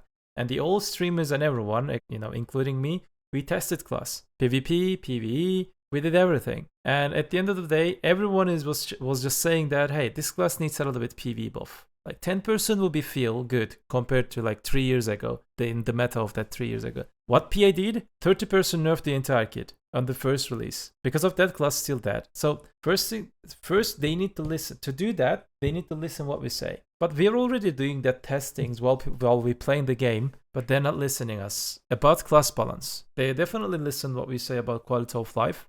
They're doing good, but PvP contents in it to rebalance them, and also the class balance, they're not listening, bro. They pretend like they know better than they know everything better than anyone. I don't know. At least they admitted on these dev notes that they don't, so at least that's some sort of relieving part of it. It's all talk at the end of the day. Admitting and applying it's completely different. They're saying that yes, you are better than me, but I will still keep what I know. I don't know. I mean, it's just PR talk, right? If they type these things to save face, basically, that's the thing. Like it's what every gaming company, I guess, does, right? To save face. Yeah, we listen to what you're saying anyway, right? And then they just go with whatever they're doing. Yeah. And then just go right on the other direction. Yeah, and then they give a completely, I don't know, like sometimes they do have notes, right? Why they do stuff, but they still don't make sense, right? Why that would like change something, right? It's like they give you an explanation, but the explanation doesn't really make sense. And I don't know if, like, I saw a clip, I think, of like Hugh Hotbar, right? He was like saying the way they balance things is like they get like interns, I guess, right? That play the game, but like I don't know if it was like bullshit what he said. I didn't fact check it, right? But if it's like what he's saying, then they just take interns that play the game in Korea, right, with a certain gear score, and then they just do balancing for a while, right? And they just leave the company. Type of deal. And if true, that's actually I know. Like people would actually, I know people would actually do it for free here. Pay me. People would do it for free. Pay me. Like I'm testing different classes every week, at least every 2 weeks, 3 weeks. I tag different classes and testing it for PV. Pay me, PA. You're saving them money. Like you're just giving them for free. I'm definitely better than their testers. I cannot be humble about that. My cock is way bigger than them. Damn. Okay. I mean, what about if we move on to the uncapped scenarios, onto the PvP scenarios? Overall, Node and Siege? Yep. Like, how do you guys think this sort of balance itemization translate into the uncapped scenario? How is the game mode any populated in your regions? I mean, everyone here except Konya is EU. How is Node War, guys? Uncapped War. Oh, Uncapped Node War? Uncapped. All I'm saying is, man, like the current meta of like full carpets, zombie walking into your recovs over and over and barely having blob fights is not fun. Is all I'm saying. Yep. And the fact that for some reason they still haven't made the Node Wars 2 hours, by the way. I know some people are saying, man, 2 hours is too long. No, it's not. Like maybe you don't even get to the 2 hour duration, right? But if you have like multiple people on a node, there is no way in hell that you finish it in like 1 hour, right? You always have this weird ass fucking, I don't know, like you get blue balled, right? And maybe it would also fix to an extent this obsession with like suiciding into your objectives, right? Because if you have more time, you probably are a bit more chill about it, right? You don't want to end the node one like as fast as possible because you're under time pressure. I mean, it's like a mix of everything. Just Uncapped for me lately is not fun though. Like the way it is with the carpets, with the way it is just like jumping to recalls. And again, you have to kind of do it though. You have only 1 hour time. Like, what are you going to do? You cannot do blob fights in between and do that, right? So again, having 2 hours would probably help, but there's still a big issue with like the carpet and suiciding into objectives, in my opinion. Yeah, that's my opinion. I agree. I just don't go and everything's fine. But the rewards, man, they're good. No, bro. Uncapped sucks.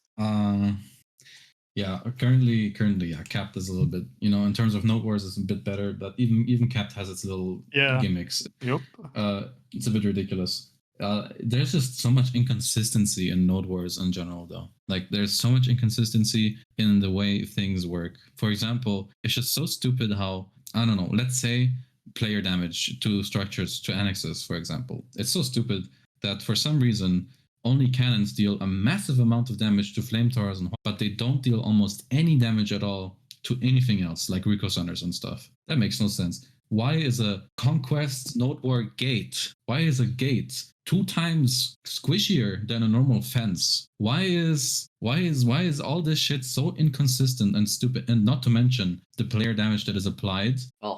Being with the full carpets and the summons and stuff. Why is it like It's so stupid. I mean, not to mention you have 1 hour node wars, which locks many people out of like bigger deals, right? Because you can have a node war scene that is pretty large. In EU, sadly, it is not. There's not many uncapped guilds, but you can have a node war scene that is so large, but the current system in place will not accommodate them. It is not possible. You can't make 3v3 deals. It is not possible in 3v3s, especially in uncapped node wars. You can't make 3 deals because 1 hour is already over by the time the first person dies and the second one dies. And then at some weird point at like X55, all the enemies are dead and there's 3 people remaining and you need to figure out what's going to happen. Or they just walk away from the node, or I don't know, what are they supposed to do? It's so stupid. So even having so many people trying to come to the node war and making big deals, which are the fun deals, it can't be accommodated right now. It's not possible. They need to put it to 2 hours at the very least, and at the same time address the inconsistencies of how people are cheating the system currently, because right now it is quite of a cheat. It is very much a cheat. You can completely throw ball strength out of the window as long as you have some sort of squad that is on full-on carpet, that is somewhat skilled at rotating protections, right? That just, I don't know, they just straight up send it into bases. They completely destroy it and 3 pushes, and the rest doesn't matter. If you beat the ball and whatnot, it doesn't matter. It just really does matter, and it's not fun. And the reason why people started it is because they wanted to end the node wars as soon as possible. They're not even going for fun anymore, because you only have 1 hour time, and it's a 2v2. I kind of want to get the node. I just gotta hurry up. So what do? I do metagaming. Metagaming, aka just send it into base. Don't interact with the ball. And it's just, many people are moving on to capped content because of this. They're moving down to capped content because of this. Because in capped, they feel like they have a chance against this type of gameplay. Even there, it's in capped, it's a bit questionable. There is its own way of problems there in capped. But in uncapped, it's just, not feasible. It's not fun. And not to mention, I want to just briefly mention this, there is a bit of a hole in the system because very important and valuable node war buffs are locked behind node war participation. Meanwhile, there is guilds that organize some sort of big coalition or like club or whatever, that on reset, basically on lockout, right, 1 hour after node war ends officially, you can place forts. There's people, groups of people in EU that have like some sort of calculations going per node, an uncapped, the highest capped node, or like the second highest capped node, where they place forts on reset to lock out every single possible other guild that would like to fight on that node. They're just completely locked out. And why? They just place a stick and they fill up their people, their people's guilds with like either random alt account, right? Which is clear to see. Like you can see these fucking random code names in their guilds, or it's just PvE guilds that are online anyways, because you need 10 people online to place a fort. It's active guilds somewhat, or just people with alts. They place there, then they leave the stick there, and they have the spots locked out, nobody can place, and the actual people who want to PvP, because node war is PvP, they get locked out, they can't have a deal on there, it's not fun. It's a big problem, and I have only heard of this problem in EU so far. I don't know if NA has this problem, I don't know if KR has this problem, but it is a huge issue that people are able to do this, and the lockout mechanic for that is probably not enough to punish that kind of behavior. Snipes have always been a problem, but right now it is at its worst. It really is at its worst, especially with inconsistent node sizes, that you have node wars happening with 65 member cap or whatever, and the node is like, I don't know, 2,000 units wide. Like, what are we doing? It's too small to make any sort of fight happen. So there's a lot of problems in node wars. It's also very unattractive content right now in general. As a shot caller and organizer for like fights, like I do Diplo and I do the shot calling, and I try to convince people every single day to like, keep on giving it a try. Come on, let's come to the node war. It's really fun actually. And then they just get met with this fucking cringe. It's really hard to convince people to play the game that you enjoy, and together with the people that you enjoy playing it with. I have a question though, Specs. So like to everyone here, do you guys think the uncapped node war member caps are way too much? Like the amount of players that you need? Because on EU, when I think about it, right, there are not many guilds or alliances doing it, right? And for me personally also, I don't know how you guys see it, but I hate the alliance system, by the way. Like with a burning passion, I do think if the alliance wasn't there and the member caps for node wars were like shorter, it would be probably healthier for the game. Vulcan number of reasons. Because again, in EU, you don't have that many uncapped guilds to go with, right? If you want to do it, you have to join one of the alliances, right? But if you had like smaller, let's say 30, 40 caps, I mean, for the start, right? It would split up so many guilds and you would have more people to fight. I mean, it's a different thing, but at the same time, I feel like no one is talking about the alliance system. I don't know if people are actually liking it. Like, I personally would also like having no alliance and just focusing on my guild, right? And just seeing it grow. Like, I don't know. I'm always comparing to how the game was before alliance systems, right? I feel like nowadays you just do an alliance, you split the alliance, and just go for the next alliance, right? Like, it's always the same 3 guilds essentially, right? Just allying, right? And just rotate it. And I don't know, I feel like having high number caps on Node Wars also is kind of bad because the game doesn't function if there are like so many people at one spot, right? For me at least, I don't know. Just makes the gameplay experience so bad. It would help the game because the server would be more stable. Yeah. It will help the complete scene because it would make more of a variety sort of fighting scenario too. That's actually, I never thought of that. That's a good point. That is true. I was also, it can fix this problem with like base inting and stuff. But yes, yeah, go ahead. I would suggest. So this Node War thing is just, very long and it has lots of chronic problems in it. The construction mode, the other things. If you guys are okay with this one, the next week's main topic, how we can just make the Node Wars, sieges. We can talk about everything. The caps, capped Node Wars, uncapped Node Wars, siege and everything. The maximum participant numbers, about the tactics, about the all other things. I have lots of things to talk about that, and maybe you guys can bring lots of new ideas. Maybe we can just make some document and we can send it to PA, and we can add more people to this podcast for the next week if it is okay for you. 100%. Sounds good. Yeah, like we can call more people from different servers except Korea. We do not trust their PvP potential. Bro, I'm too fucking based today. I know. Yeah, No, but all I'm saying is the Awakening Wizard in Solaire being number 1, I think. It would be a cool idea to bring more people onto this table. This is also a call for everyone that is listening here in the stream or whenever you upload it to YouTube. Contact me if you have something to say. Everyone is more than welcome to know what everyone is thinking about these topics. So yeah. Yeah, because it's very long topic, and if we just keep talk like that, maybe we need 4 more hours or something. Yeah. Oh yeah, for sure. Yeah, definitely. I've got a lot of ammo on fucking Node Wars. Yeah, you have Node Let it all out, letting it all out. Works to do. My wife soon will be there, and I don't want to get beaten by my wife. Yeah. So, if you guys have anything to add, please start from the Maze, the TAS, Specs, Yalo, Hygaa, please. Maybe one thing you would like to see applied from what we've talked or changed or whatever. Yeah, I think from my perspective, when I look at the broader state of the game, it's just the reasons for gearing up are getting less and less, for me especially. Like, I restarted in EU a few months ago. Before that, I was pretty geared up in MENA.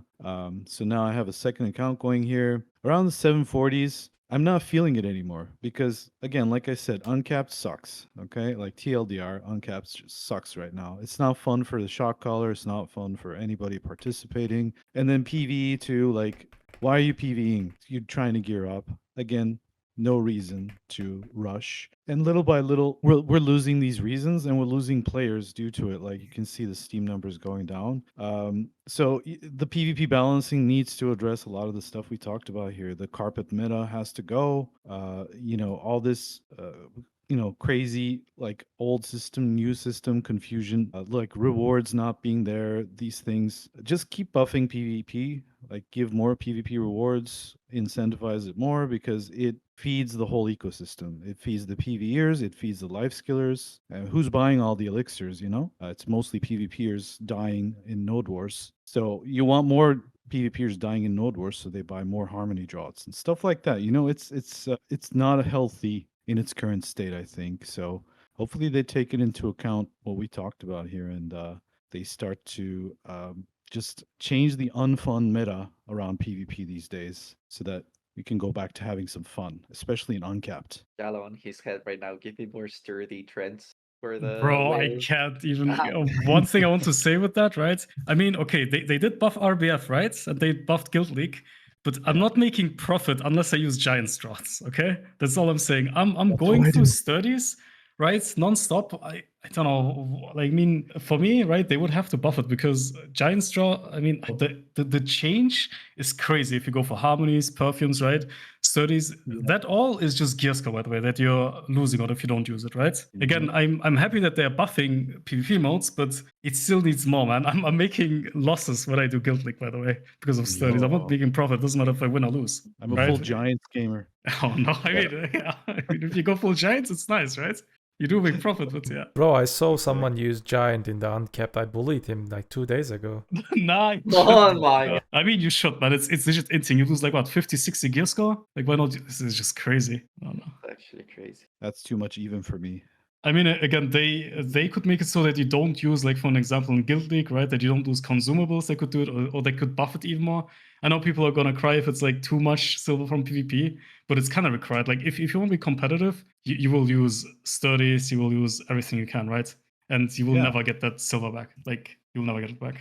But like a good suggestion in chat, right? Like just remove consumables from RBF and maybe, I don't know, maybe even Guild League. Like or have them sell, like the vendors there sell the RBF version. That's cheap. Let's freaking make RBF money. That while would hurt having a lot fun. the market. I would be leaning towards not having it, but then yet again on my head thinking I have to kill a striker without harmony. And Yes, it's just we're like too reliant on it, right? On the harmonies, because again, it just makes you also do so much damage or like be tanky. I don't think it would be like that bad for the market if you leave it for Node Wars, because you will still use them in Node Wars, right? But yeah, it would definitely tank a bit, right? Yeah. Because not much used. But again, Guild League is not every time also, right? Like Guild League is gonna be gone in like what, 3 weeks, I think, right? Yeah. So it wouldn't matter if it's like in or out for like Guild League, I'll be honest. Like it's not a perma thing, right? I mean, on Most people AOS don't works, right? And you can see Yeah. I mean, Yeah. I feel like going away from open world or like uncapped PvP by just removing consumables or something is also just weird. It changes the meta, Yes, like in it does, open world it content. does. I feel like you could just like keep the rewards as is, and then just give the people that are actually like the DPS and the people that are actually dying, give them more rewards. So that like Yeah, the I tanks, agree. they shouldn't be dying anyway. So it's kind of fine, the rewards there, I guess. And then people who are actually dealing damage, actually like performing well, you can reward that. Yeah. Or just make So it immortal, man. Give them materials back to make everything immortal. Yeah, Drots. something like that. I don't know. One Yeah. immortal I mean, takes care of one. You have V-League match. multiple things, right? Just the point is just you're not getting your silver back if you use consumables in like these modes, right? Yeah. If you're like somewhat competitive and you're a DPS, nah, bro. If you die like 8-10 times, good luck.